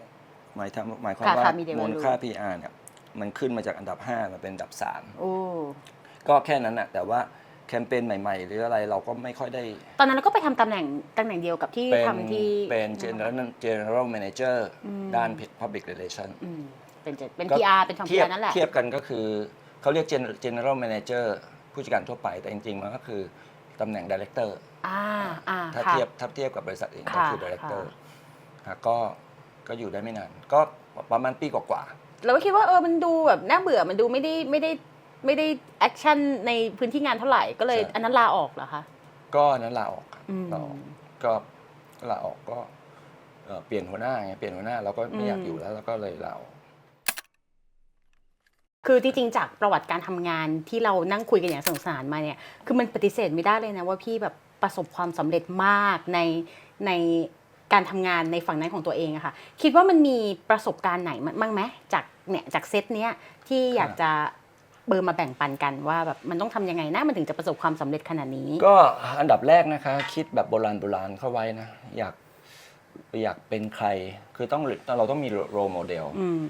อยากเป็นใครอยากเป็นแบบไหนก็เอาตัวไปเข้าใกล้คนนั้น คือพอลินโชคดีที่ได้อาจารย์ดี ทั้งอาจารย์ที่อยู่ในระบบการศึกษา แล้วก็อาจารย์ที่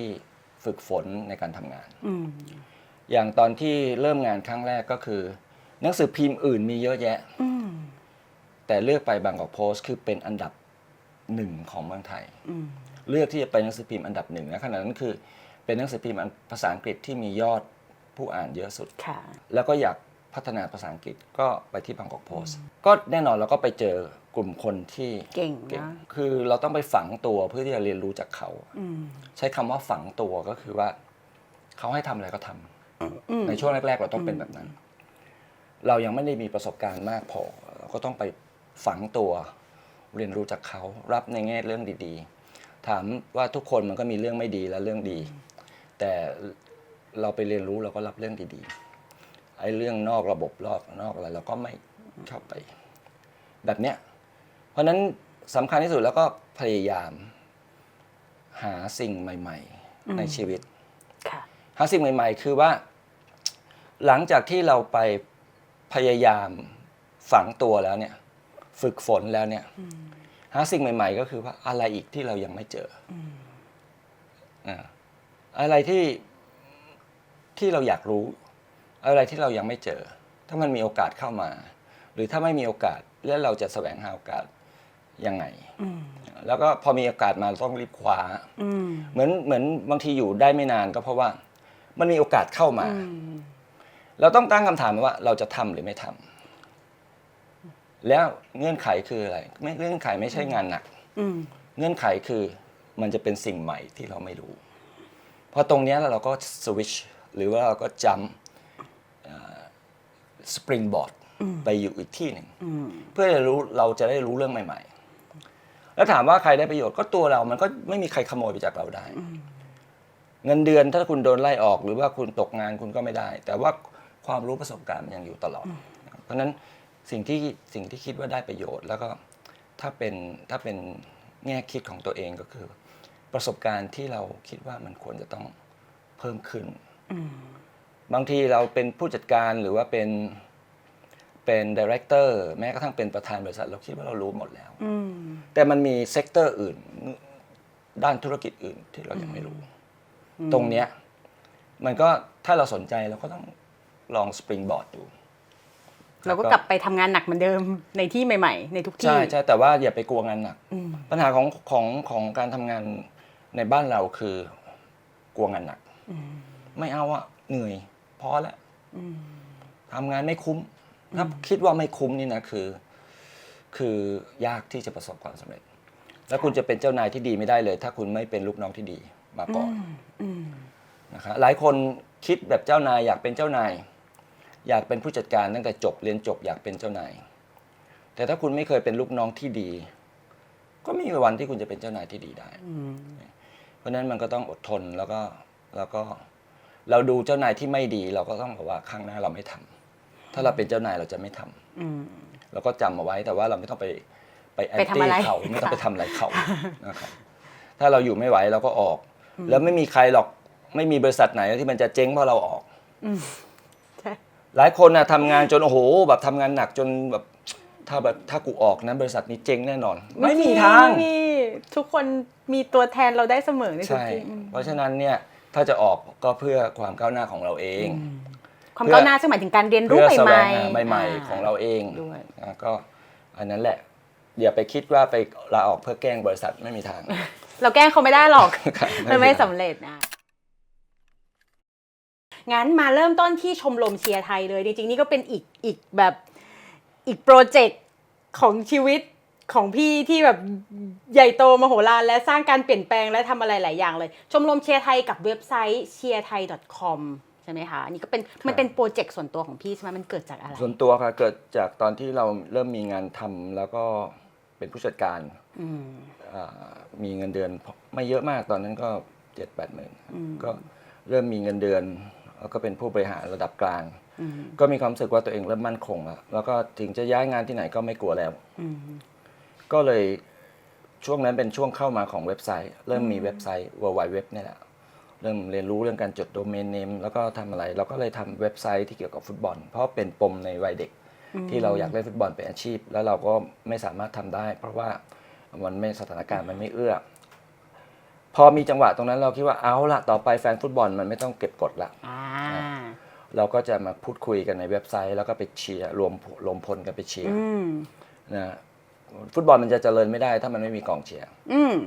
ก็คิดอย่างนั้นก็คือพัฒนากองเชียร์ก็ประกอบกับที่ญี่ปุ่นมีอุลตร้านิปปอนและมีกองเชียร์ในเจลีกค่อนข้างเยอะก็เราก็เลยศึกษาว่า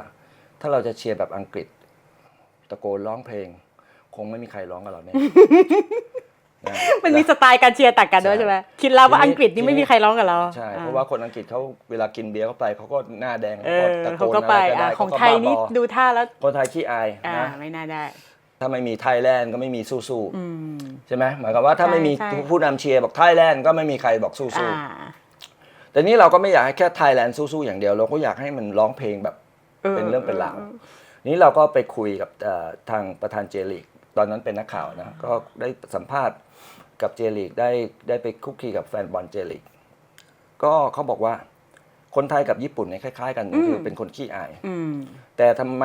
คนญี่ปุ่นถึงเชียร์ทั้งสนามได้ก็เพราะว่าเขามีกลองนำจังหวะและมีกรุ๊ปลีดเดอร์มีคนยืนอยู่ตามเซกชันต่างๆของสนามกระตุ้นให้คนร้องเพลงเชียร์เราก็เลยคิดว่าโอเคอันนี้คือระบบที่ดีเราก็เลยมาเริ่มเอาตีกลองเข้าไปในสนามเมื่อก่อนนี้เขาไม่มีก็คือต่างคนต่างเข้าไปดูเฉยๆเป็นช่วงปลายของปุนแต่มีปุนตอนนั้นเรียกไทยแลนด์ปุนเราก็เอากลองเข้าไปแล้วก็เริ่มร้องเพลงแบบง่ายๆช่วงแรกๆก็ลูกทุ่งบ้างอะไรบ้างแล้วก็มีเพลงเชียร์บ้างก็มีคนชอบมีคนชอบก็จุดประสงค์เราคือจะสร้างฐานกองเชียร์ให้มาเชียร์ฟุตบอลไทยเยอะๆก็ทวีคูณขึ้นมาเรื่อยๆจากจุดเริ่มต้นที่เราไปลงแรงเราไปหาวิธีว่าทำยังไงคนถึงจะเอนจอยแล้วจะยังไงดีไอ้โปรเจกต์เนี้ยพี่โปรเจกต์ cheerthai.com เนี่ยสำหรับพี่แล้วพี่ได้อะไรจากมันบ้างไม่ได้ความสุขได้ความสุขแล้วก็ได้ความท้าทายได้ก็มี achievement ในด้านความท้าทายส่วนตัวก็คือมันตอบข้างในแต่มันเป็นคือเวลาบอกกับครอบครัวก็คืออันนี้เป็นสิ่งที่อยากทำแล้วเป็นเขาเรียกว่าเป็น social contribution ส่วนตัวคือไม่จำเป็นต้องเป็นบริษัทที่จะไป contribute ให้ใครแต่ว่าเรา contribute แค่เรามีเงินเดือนของเรากินอยู่ได้สบายนะแล้วก็แบ่งเวลาแบ่งเงินมาทำเพื่อคนอื่นตอนนี้คือจริงๆสำหรับพี่อ่ะจากจุดเริ่มต้นมาที่เราพยายามจะปลุกกระแสของการที่แบบเฮ้ยมีกองเชียร์ที่ดูเป็นน้ำหนึ่งอันเดียวแข็งแกร่งขึ้นอย่างเงี้ยมันหลายปีมาแล้วเหมือนกันเนาะตั้งแต่ที่พี่บอกว่า23 ปีโอ้23 ปีเลยจากจุดเริ่มต้นตรงนั้นอ่ะตอนนี้มันมีส่วนผลิดอกออกผลอะไรในพื้นที่การเชียร์บอลไทยมันก็มีตอนเราก็เคยไปขับไล่นายกสมาคมฟุตบอลแล้วก็อยากให้เขาเป็นฟุตบอลอาชีพตอนแรกๆก็ไม่มีคนเห็นภาพตอนหลังก็เริ่มทำจากการบังคับของ AFC ก็การก่อกำเนิดของสโมสรต่างจังหวัดหลายๆสโมสรก็แข่งเป็นลีกมีสนามเหย้าสนามเยือนก็เป็นระบบฟุตบอลอาชีพตรงนั้นก็เห็นได้ชัดแล้วก็ฟุตบอลไทยก็นำสไตล์การเชียร์ของเชียร์ไทยไปใช้ในสโมสรต่างๆสโมสรก็บางทีก็ไม่ได้เชียร์ทีมชาติก็คือมันก็เอื้อซึ่งกันและกันก็มาเชียร์ทีมชาติด้วยก็เอาเพลงสโมสรมาร้องเพลงทีมชาติบ้างเอาเพลงในการเชียร์ทีมชาติไปร้องเพลงในสโมสรบ้างก็เกิดการหมุนเวียนของประชาคมฟุตบอลฟังดูเป็นหนึ่งในประเทศชาติเลยประชาคมฟุตบอลเราจะคุยแต่เรื่องสมาคมฟุตบอลแต่ว่าจริงๆแล้วฟุตบอลมันใหญ่กว่านั้นมันไม่ใช่แค่ตัวสมาคมมันไม่ใช่แค่สโมสรไม่ใช่แค่สมาคมมันเป็นประชาคมฟุตบอลทุกคนก็คือเวลาทีมชาติแข่งแล้วร้องไห้เสียใจอะไรอย่างเงี้ยเพราะฉะนั้นเราก็เลยมองว่าตรงนี้มันเป็นประโยชน์แต่ใครจะมองเห็นมองไม่เห็นก็แล้วแต่เรามองว่ามันเป็นประโยชน์กับวงการฟุตบอลเพราะตอนที่เราทำเราก็ไม่ได้บอกใครไม่ได้ประกาศตัวว่าเราจะทำอะไรแต่เรามีเป้าหมายในหัวใจในสมองอยู่ว่าโอเคเราทำไปเรื่อยๆบางคน2 ปี3 ปีพี่แม่งคนเชียร์ยังน้อยอยู่เลยบอกใจเย็นคือคุณสนุกป่ะถามก่อนสนุกไหมสนุกถ้าสนุกก็ทำอย่าไปคิดอะไรมากแต่เรามีเป้าหมายแต่เราไม่มีกำหนดเวลา เราทำไปเรื่อยๆเพราะเราชอบ อืม ก็คือไม่เห็นเป็นไรเลยไม่เกิดประโชน์ ยังไม่มีคนมาก็ยังไม่มี บางทีมัน เราก็ enjoy มันมาแล้วมันดรอปมันมีช่วงดรอปพอบอลแพ้ทีก็ดรอป ก็ไม่อยากมาเชียร์ไง อ่ามั มันแพ้อะ คนไทยเป็นแบบนั้นไง เออ เราก็ต้องอธิบายบอกคนไทยอย่าหิวแต่ความสำเร็จไอ้มาม่าความสำเร็จที่สำเร็จรูปอะแมนยูลิเวอร์พูลอะไรพวกเนี้ยมันเป็นความสำเร็จรูป แต่ถ้าเราจะสร้างความสำเร็จ สร้างความสำเร็จด้วยตัวเอง เป็นความท้าทายที่ว่าถ้าพี่เชียร์ทีมที่เขาเก่งๆอยู่แล้ว เราก็ได้ ใช่ ฟินใช่ไหม ใช่ แต่นี่โหนี่มันท้าทายมากนะการมาเชียร์บอลไทยเนี่ย ใช่ เพราะว่ามันอื้อหือ เราต้องชี้ให้เห็นว่าการเป็นส่วนหนึ่งของความสำเร็จอะมัน โอเค ดีมันหวานมันอร่อยกว่า ถ้าเราอดทนรอเราเป็นส่วนหนึ่งของมันค่อยๆเติบโต อืม วันหนึ่งมันชนะนี่มันจะต้องสุดยอดแน่ๆเลย เหมือนผัดกะเพราอะคุณไปดัดเด็ดผัดไปเด็ดผักกะเพรามาเด็ดกะเพรามาสับหมูเองอะไรเงี้ยมันอร่อยกว่าไปซื้อ เสิร์ฟ ที่ ร้านสะดวกซื้อ ร้านสะดวกซื้อแล้วก็มาเวฟมันอร่อยกว่ากันเยอะ ไม่มีพี่ที่เป็นแฟนบอลคนหนึ่งเขาพูดว่าการเป็นแฟนบอลเนี่ยมันเหมือนถูกสาปตรงที่ว่าใจเราอะเราย่อมอยากให้ทีมที่เราแข่งอะชนะทุกครั้ง ครับ แต่มันเป็นไปไม่ได้เลย มันเป็น ที่ ไม่ได้ ทีมที่เราแข่งจะชนะทุกครั้งดังนั้นเนี่ยเราก็จะเจอกับความผิดหวังเศร้าเสียใจ อืม แต่เราก็ต้องอยู่กับมัน แต่ว่าชีวิตมันก็เป็นแบบนั้น อืม เพราะฉะนั้นมันก็เป็นสะท้อนเรื่องหนึ่งของชีวิต อืม แต่ว่าสิ่งหนึ่งที่มันจะไม่หายไปก็คือความพยายามนะเพราะว่าความพ่ายแพ้เนี่ยเดี๋ยวพรุ่งนี้มันก็ไม่ได้แพ้แล้ว เพราะว่ามันแพ้ไปแล้ววันนี้ มันจบที่ตรงนั้น จบให้มันจบ จริงๆชนะก็จบที่ตรงนั้นเหมือนกัน จริงๆจบวันเดียวก็ได้1 ชั่วโมงก็จบไปแล้วเพราะ แพ้จบไป แต่ แล้ว ถ้าวันรุ่งขึ้นคุณไม่ซ้อมต่อคุณก็ ก็อาจจะมีโอกาส คุณก็แพ้อีกนะ โอเค แต่ถ้าคุณชนะแล้วคุณวันรุ่งขึ้นคุณยังโอเคพักวันหนึ่งซ้อมต่อคุณก็อาจจะชนะต่อเขาบอกว่ามันมีคนพูดนะว่าไอ้ความพ่ายแพ้มันเป็นสถานะชั่วคราว แต่การยอมแพ้ต่างหากที่มันถา ถาว ว ร รจริง คือเพราะฉะนั้นเนี่ยถ้าเรายอมแพ้ก็คือมันก็ชีวิตมันก็ไม่มีอะไรอะมันก็ไม่มีอะไรน่าสนใจเพราะคุณยอมแพ้แล้ว ถึงจากวันนั้นจนถึงวันนี้เนาะตั้งแต่วันที่เราแบบเริ่มเปิดเว็บไซต์มาแล้วเราก็อยู่กับมันมา 20 ปีเลยเนาะพี่ ก็จริงๆอยู่กับมันคือเป็นประธานชมรมแบบเข้มข้นเนี่ย12 ปี ก่อนที่จะสละตำแหน่งให้คนอื่น แล้วก็ให้คนรุ่นใหม่เข้ามาทำตอนนั้นประกอบไป2 อย่างก็คือตอนตั้งแต่วันเริ่มทำเรารู้ว่าเราจะไม่อยู่ตรงนี้ไปตลอดเราสร้างสิ่งใดขึ้นมา เราไม่ต้องการให้มันตายไปพร้อมกับเราฮะอันนั้นที่หนึ่งนี่คือปัญหาของคนไทย คนไทยคือไม่มี succession plan ไม่มีแผนการสืบทอดอำนาจนะก็คือเป็นแล้วก็จะยึดครองมันจนตายแล้วเรามองว่าเราจะไม่ทำแบบนั้น2ประกอบกับคิดว่า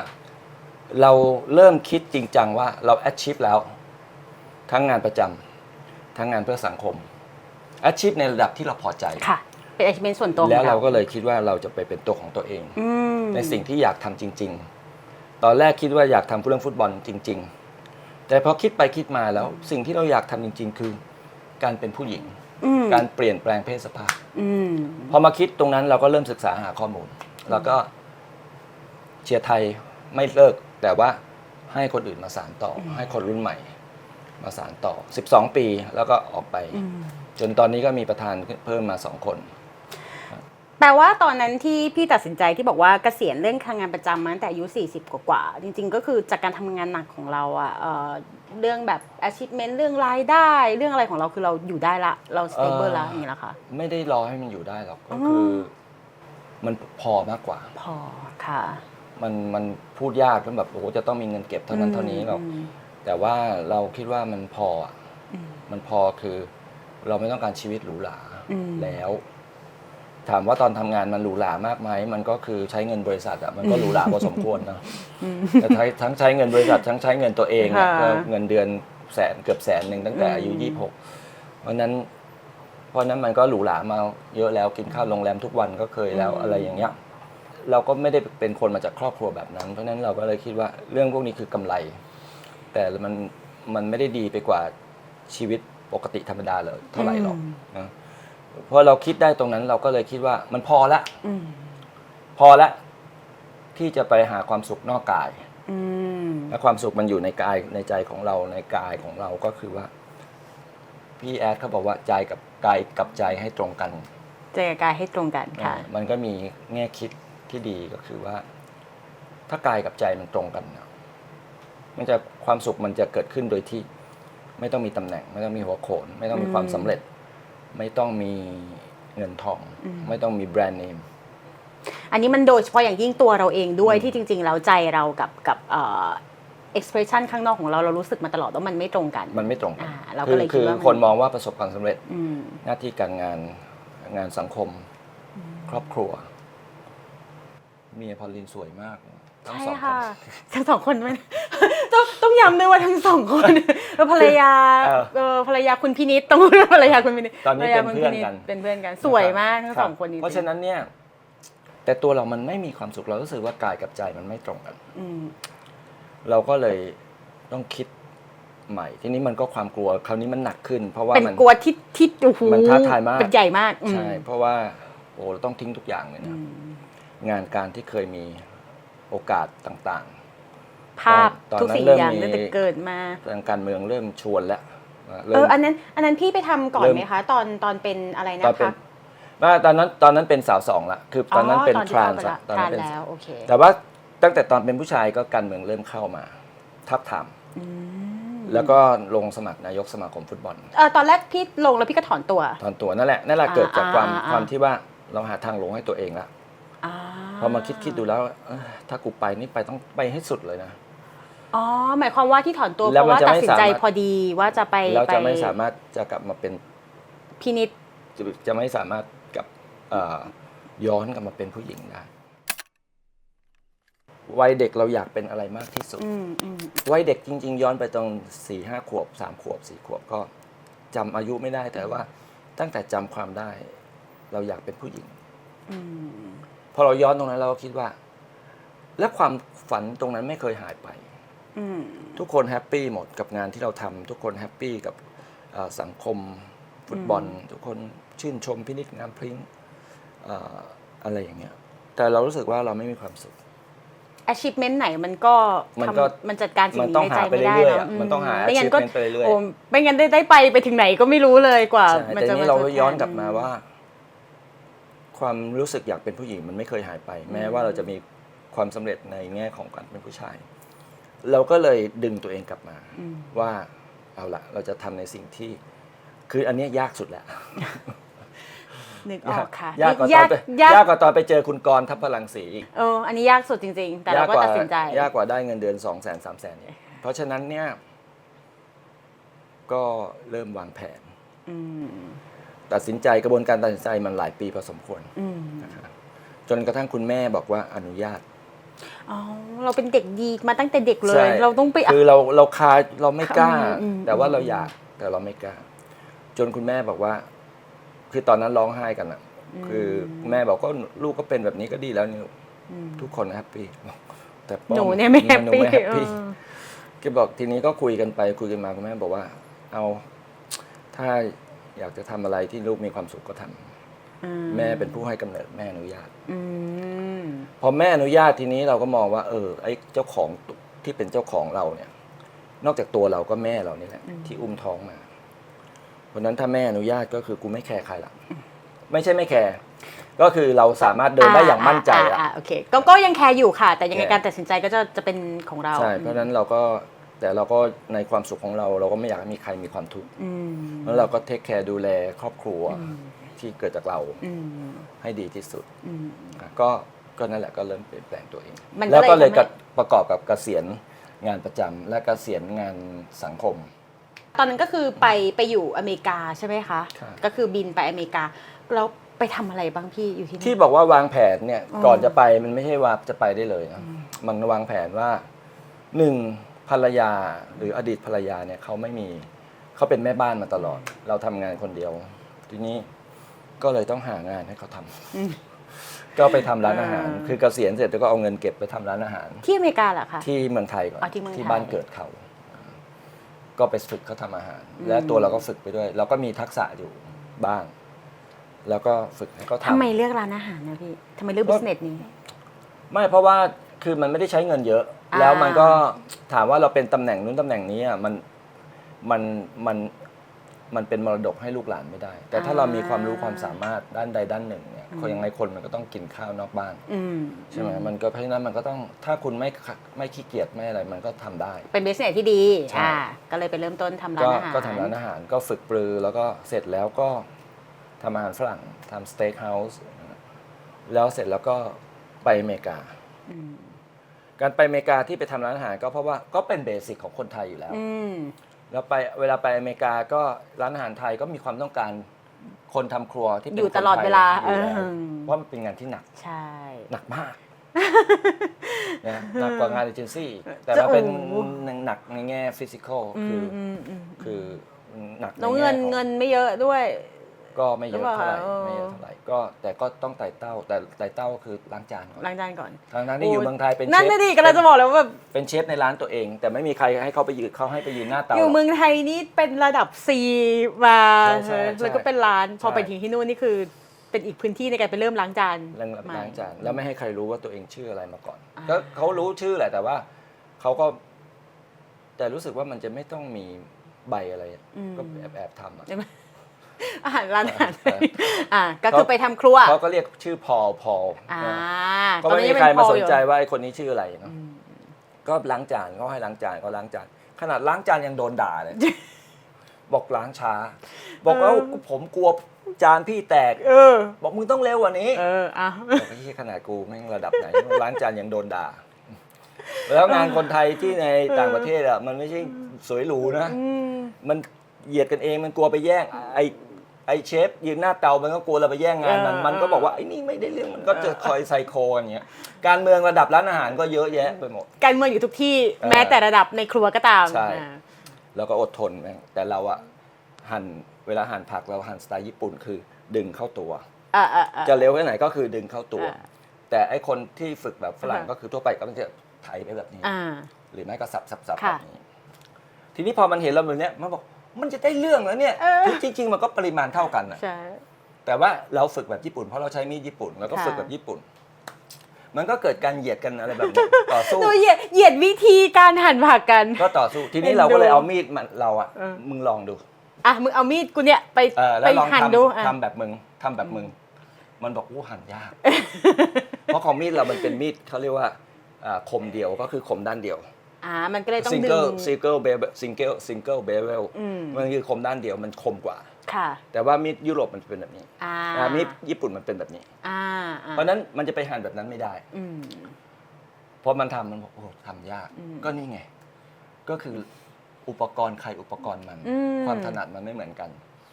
ทีนี้ก็เลยก็ค่อยๆทำให้คนยอมรับย้ายใช้วิธีเดิม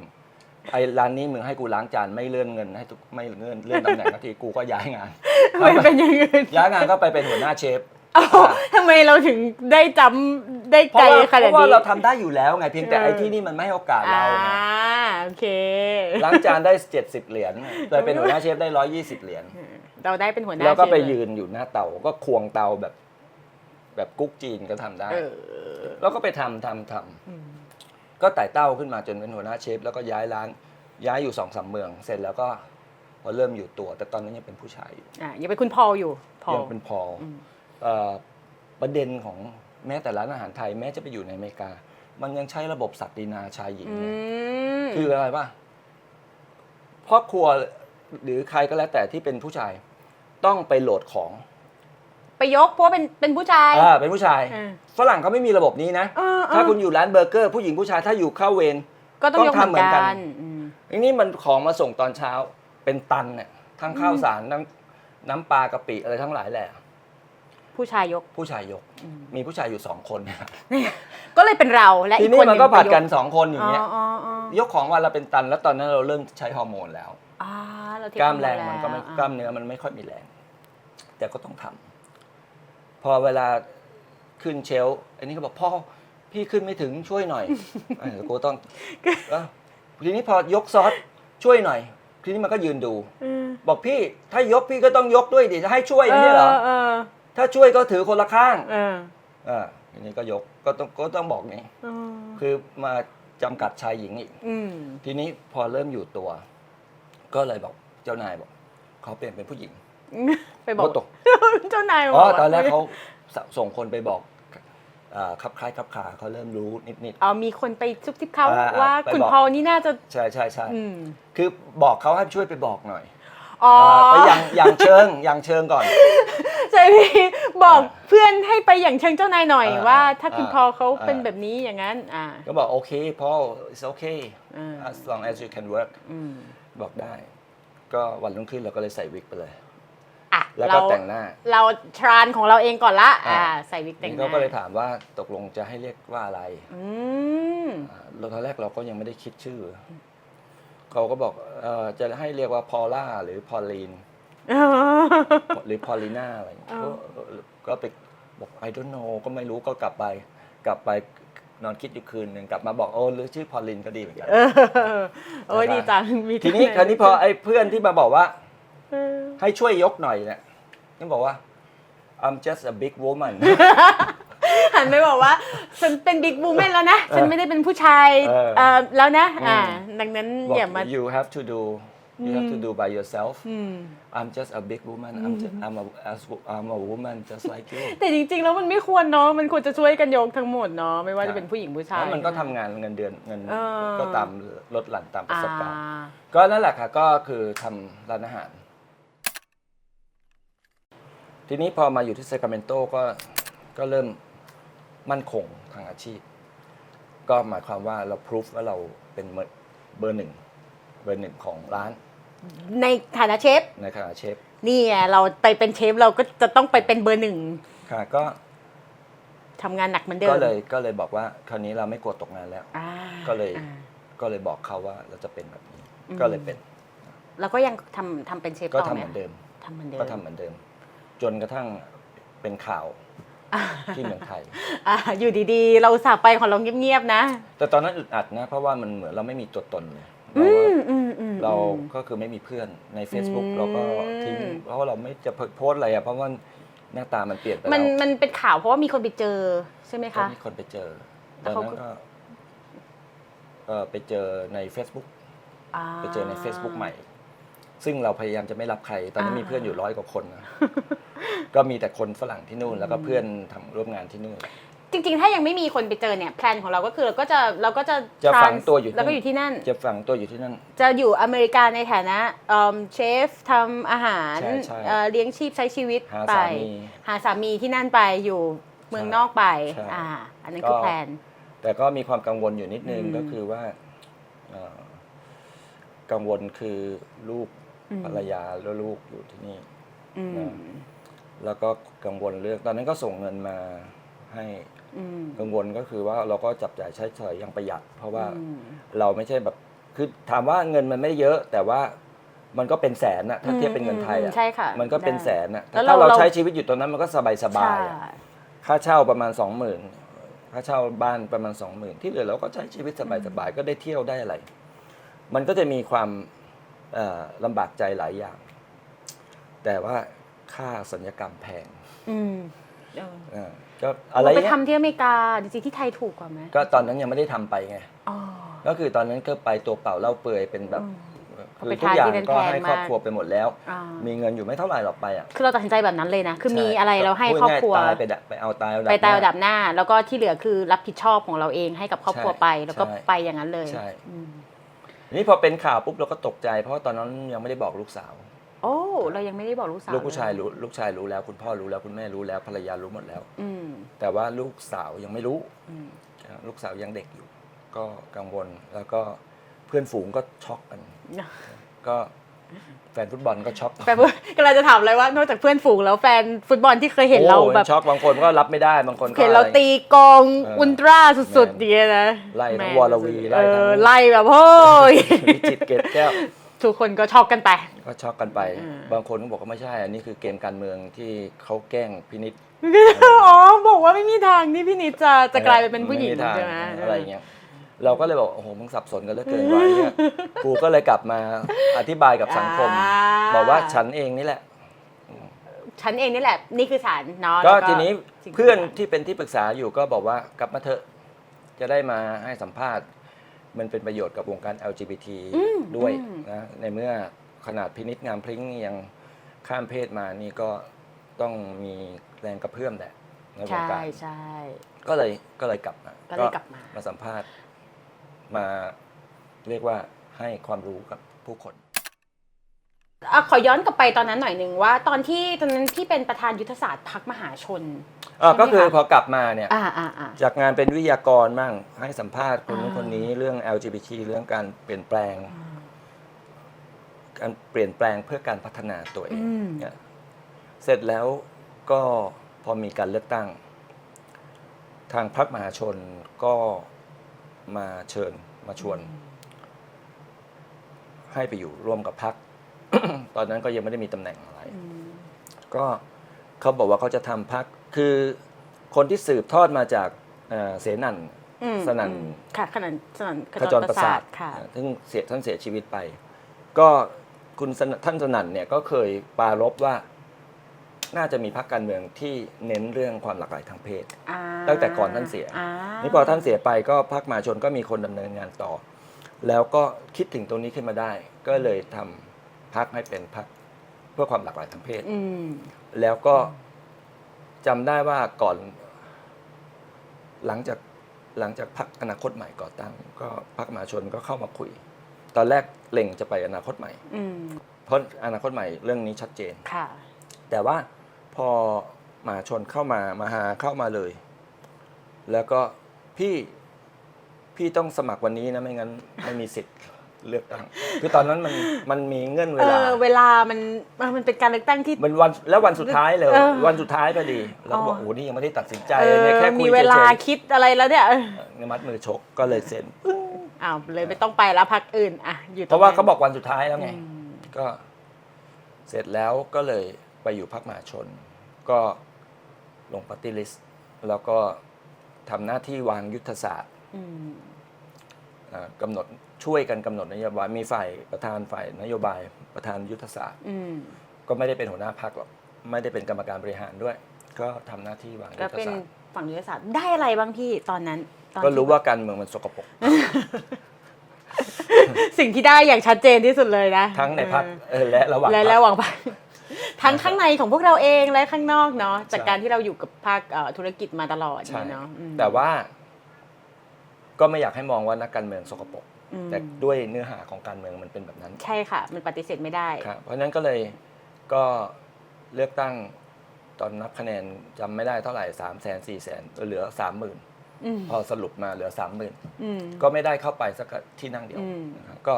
ไฮไลท์สำคัญคือได้เป็นแคนดิเดตนายกใช่เนี่ยเขาบอกว่าเป็นแคนดิเดตนายกรัฐมนตรีนะตอนนั้นทรานเราด้วยก็เป็นคนแรกก็คือว่าแต่ในชีวิตนี้เป็นแต่แคนดิเดตนะแคนดิเดตนายกสมาคมฟุตบอลก็เป็นไปแล้วรอบหนึ่งนะคะแล้วก็เป็นแคนดิเดตนายกรัฐมนตรีรุ่นเดียวกับทุนกระหม่อมหญิงอุบลรัตน์คนก็จะจำได้เพราะฉะนั้นเนี่ยก็เป็นแคนดิเดตนายกรัฐมนตรีแต่ว่าเพราะว่าเขาให้เสนอชื่อได้3คนคือพอลลินก็เป็นแคนดิเดตนายกรัฐมนตรีคนที่3ของพรรคแต่ว่าด้วยความที่เป็นทรานมันก็เลยเขาก็เลยฮือฮากันพอสมควรก็เลยถูกจดจำในฐานะแคนดิเดตนายกมากกว่าสิ่งที่ได้มาก็คือรู้ว่าการเมืองสกปรกใช่ไหมจริงๆมันก็เป็นเรื่องใหญ่เนาะการเมืองมันเป็นเรื่องใหญ่มันเลยมีความซับซ้อนอยู่ข้างในค่ะมันเป็นเรื่องพี่ยังสนใจอยู่ไหมการเมือง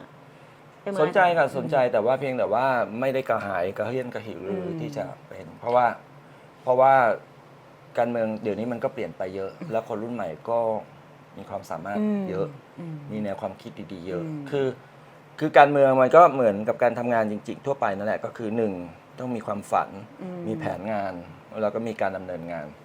เพราะนั้นเนี่ยไอ้ความฝันเนี่ยของคนรุ่นใหม่มันไม่เหมือนความฝันของคนรุ่นเก่าถูกไหมไอ้คนรุ่นเก่าอาจจะมีความฝันแต่ว่ามันแก่เกินไปแล้วที่มันจะimplement มันอาจจะต่างกันด้วยเนาะถูกต้องเพราะฉะนั้นเนี่ยเราทุกคนก็อยากฝันให้เราก็ฝันอยากให้ประเทศมันดีขึ้นเราก็มีความฝันแต่มันเวลาจะขับเคลื่อนอะไรมันโอ้โหมันเยอะไปหมดองค์คาพยพมันเยอะมากเพราะฉะนั้นเนี่ยถ้าเรามีโอกาสนะก็อยากขับเคลื่อนวงการอะไรก็ได้ซึ่งณตอนนี้ก็คือเรื่องฟุตบอลงั้นถามหน่อยว่าการลงสมัครชิงนายกสมาคมฟุตบอลครั้งนี้เหมือนหรือต่างกับครั้งที่แล้วยังไงพี่เราเคยตัดสินใจจะลงมาแล้ว1 ครั้งต่างกันนะคะเพราะว่าครั้งที่แล้วเนี่ย อย่างช่วงสมัยที่ลงครั้งนู้นเนี่ยคุณวรวีเป็นนายกนะคะฝั่งของพูดชื่อได้ไหมจริงๆมันก็รู้อยู่อย่างสโมสรบุรีรัมย์อะไรตอนนั้นน่ะก็ยังไม่ได้เป็นมี มีสิทธิ์เสียงในไม่ได้มี power ในพื้นที่ ไม่ power ทางฝั่งพอลีนก็อยู่ระหว่างทางฝั่งคุณวรวีกับทางฝั่งบุรีรัมย์ที่เขางัดกันนะครับตอนนี้พอมันเปลี่ยนมาเป็นทางฝั่งบุรีรัมย์ที่เป็นนายกคนก่อนก็คือคุณสมยศก็ปฏิเสธไม่ได้ว่าทางฝั่งบุรีรัมย์เป็นฝ่ายที่สนับสนุนมาครับวันนี้มันก็เลยคิดว่าณตอนนี้เรายืนอยู่ตรงกลางเหมือนเดิมเราและคนก็ชอบบอกว่าเราไม่มีขั้วเราไม่มีคนสนับสนุนจริงๆไม่จริงไม่มีบารมีไม่มีขั้วอำนาจก็การไม่มีขั้วอำนาจเนี่ยมันคือสำคัญแต่ถามว่าคำว่าบารมีเนี่ยถ้ายึดตามภาษาจริงๆมันคือคุณงามความดีทานศีลสมาธิปัญญาถ้าคิดทางพุทธบารมีมันคือการสะสมความดีเพราะฉะนั้นถ้าพูดถึงในวงการฟุตบอลเนี่ย23 ปีเราไม่มีตรงไหนใช่เราไม่มีตรงไหนก็ที่มามีฐานฟุตบอลฐานกองเชียร์ฟุตบอลได้ทุกวันนี้มันก็เกิดจากการจุดประกายของเราทำมาค่ะแต่ในความแตกต่างของเราก็คือยังไงนะคือเราก็ยังเราอยู่ตรงกลางเหมือนเดิมจากคล้ายๆกับคราวที่แล้วที่เขามีขั้วอำนาจอยู่2ฝั่งนั่นแหละแต่ตอนนี้มันต่างไม่แต่ว่าต่างตรงที่ว่าเราเพศสภาพเราเปลี่ยนโอเคเรามีความสุขกับตัวเองมากขึ้นมันไม่เหมือนเมื่อก่อนนี้มันคือมันดูดีในสายตาผู้คนดูดีเพราะว่ามันเป็นชายหนุ่มวัยกลางคนกับที่ดูประสบความสำเร็จชาร์มมิ่งพูดจาช้าๆอย่างนั้นแต่ตอนนี้มันคนจะมองไงมันมีความไม่เหมือนเมื่อก่อนนะคะแต่ว่าสำหรับตัวเองเราเจ๋งกว่าเมื่อก่อนเยอะเราก้าวข้ามความกลัวเรามีความสุขกับตัวเองเราไม่ต้องการตำแหน่งแต่เราต้องการเรารู้ว่าเราเปลี่ยนแปลงได้และเราเคยเปลี่ยนแปลงมาแล้วความกังวลตอนนี้มันคือกลัวได้เป็นแค่นั้นเพราะว่าเราจะต้องสูญเสียความสุขส่วนตัวของเราไปอีก4 ปีอย่างน้อยคือรู้ว่าจะต้องลงแรงต้องสละเวลาแน่นอนถ้าได้เป็นอย่างนั้นนะแต่ตอนนี้ความเปลี่ยนแปลงหนักๆก็คือข้างในเรา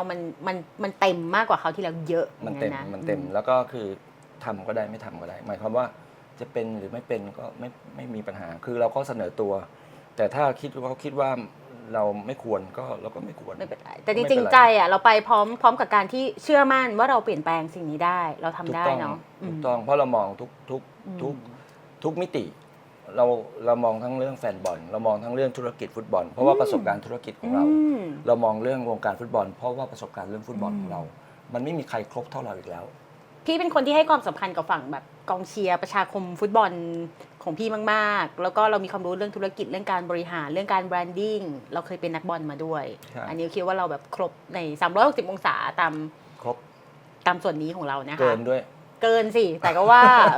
เกินด้วยนะเกินก็คือความหลากหลายทางเพศเราสามารถดึงคนใหม่ๆเข้ามาในสนามบอลได้ใช่เนี่ยกำลังคิดอยู่เลยปกติเวลาไปคุยกับคนทางฝั่งฟุตบอลก็ชอบถามเขานั่นแหละว่าเวลาเราเข้าไปก่อนหน้านี้เรารู้สึกไม่บีลองอะค่ะกับพื้นที่การเชียร์ฟุตบอลเท่าไหร่เราก็คิดว่ามันจะเฟรนลี่ขึ้นได้ไม่น่าอะไรอย่างเงี้ยหลายๆคนเขาก็พูดว่ามันเฟรนลี่ขึ้นเยอะแล้วอะไรเราก็ยังคุ้นคิดและตั้งคำถามอยู่เอางี้พี่แล้วแบบอะไรบ้างที่พี่อยากให้ทำให้สำเร็จทั้งในฐานะผู้สมัครหรือในฐานะนายกก็ได้สิ่งที่เป็นโกที่อยากทำให้สำเร็จเลยในตำแหน่งเนี้ยสำเร็จเนี่ยคือมันต้องเดินให้ถูกทางนะครับถ้ายังเดินทางที่มันผิดเนี่ยมันก็ไม่เจอหมายความว่าเราเริ่มต้นเนี่ยเราต้องเดินให้ถูกทางก่อนหมายความว่าในเรื่องการพัฒนาธุรกิจฟุตบอลเนี่ยมันต้องมีรากฐานที่ชัดเจนเรื่องธรรมาภิบาลเรื่องความสุจริตเป็นเรื่องที่ความสุจริตไม่ใช่แค่เรื่องการทุจริตเรื่องเงินนะสุจริตคือกูอยากดังกูอยากมีหน้าตานี่มันก็ไม่สุจริตละกูมีผลประโยชน์ทางใดทางหนึ่งแล้วมาใช้พื้นที่ฟุตบอลในการตอบโจทย์นั้นๆมันก็ไม่สุจริตเพราะฐานคือสุจริต2คือความรู้ธุรกิจนะเพราะปฏิเสธไม่ได้ว่าเป็นธุรกิจฟุตบอลเนาะเป็นเสาโอเคความรู้แล้วก็ความรู้ธุรกิจความรู้ฟุตบอลcollaboration เอามารวมกันเนี่ยตรงยอดเนี่ยตรงหลังคามันคือความสำเร็จทาง ความสำเร็จในเชิงความเป็นเลิศเพราะมีความรู้เรื่องฟุตบอล และมีเงิน เพราะว่าทำธุรกิจได้ แล้ววงการฟุตบอลอยู่ได้อย่างยั่งยืน เพราะว่ามีเงินหาเงินเองได้ไม่ต้องไปกราบสปอนเซอร์ ไม่ต้องกราบซื้อก็ซื้อไม่ซื้อก็อย่าซื้อคือเขาซื้อด้วยคุณค่าของมันน่ะมันมี value อยู่แล้วนะธุรกิจนี้ value มันคุณต้องทำฐานข้อมูลแฟนคลับของคุณทั้งในประเทศนอกประเทศทั้งในจังหวัดนอกจังหวัดเห็นพี่ไปเป็นวิทยากรเรื่องการทำ sponsorship package อะไรอื่นๆด้วยใช่ไหมอันนี้ก็คือฝั่งการเอาความรู้ทาง business ทั้งหมดมาประกอบกับความรู้ด้านฟุตบอลเนาะแล้วมันคือแผนสิ่งนี้โอเคทีนี้อยากทำให้สำเร็จก็คือปลายทางมันก็คือฟุตบอลไทยที่ประสบความสำเร็จนั่นแหละเพราะฉะนั้นแต่คือสำคัญทำไมต้องฟุตบอลก็คือพี่คิดว่าคือจะเป็นนายกประเทศหรือจะเป็นนายกฟุตบอลมันคำตอบมันคืออะไรไหมไม่ต้องไปทำเรื่องใหญ่ๆหรอกทำเรื่องเล็กๆด้วยวิธีที่มันยิ่งใหญ่ก็พอแล้วเหมือนที่ทำเรื่องเชียร์ไทยฟุตบอลเชียร์ไทยพาวเวอร์เนี่ยมันเป็นเรื่องเล็กๆนะเหมือนแค่กองเชียร์มันข้องเกียรติกองเชียร์มาแต่เราทำด้วยวิธีที่ยิ่งใหญ่มันก็เกิดผลที่มันมากขึ้นเพราะฉะนั้นในทำเรื่องในวงการเล็กๆก็ได้แต่ว่ามันทำด้วยวิธีที่หรือความคิดที่มันยิ่งใหญ่อันเนี้ยแค่เนี้ยก็คือมันน่าจะทำให้วงการฟุตบอลได้ต่อยอดไปสู่ความสำเร็จใครจะพูดเรื่องฟุตบอลโลกหรืออะไรก็แล้วแต่ว่าสำหรับพอลินไม่ได้เรื่องสำคัญคือนั่นคือปลายทางซึ่งยังไงมันก็ต้องมาถ้ามันทำตรงนี้ดีเนี่ยมีฐานแบบที่พี่ว่าเนี่ยมันจะใช้เวลาประมาณไหนก็แล้วแต่มันก็ต้องมาอยู่ดีมันก็ต้องมาแต่ถ้าเดินผิดอย่างทุกวันนี้ก็พูดไปอยู่เรื่อยๆแหละฟุตบอลโลกเพราะว่ามันไม่มีโอกาสด้วยวิธีการนี้ยังไง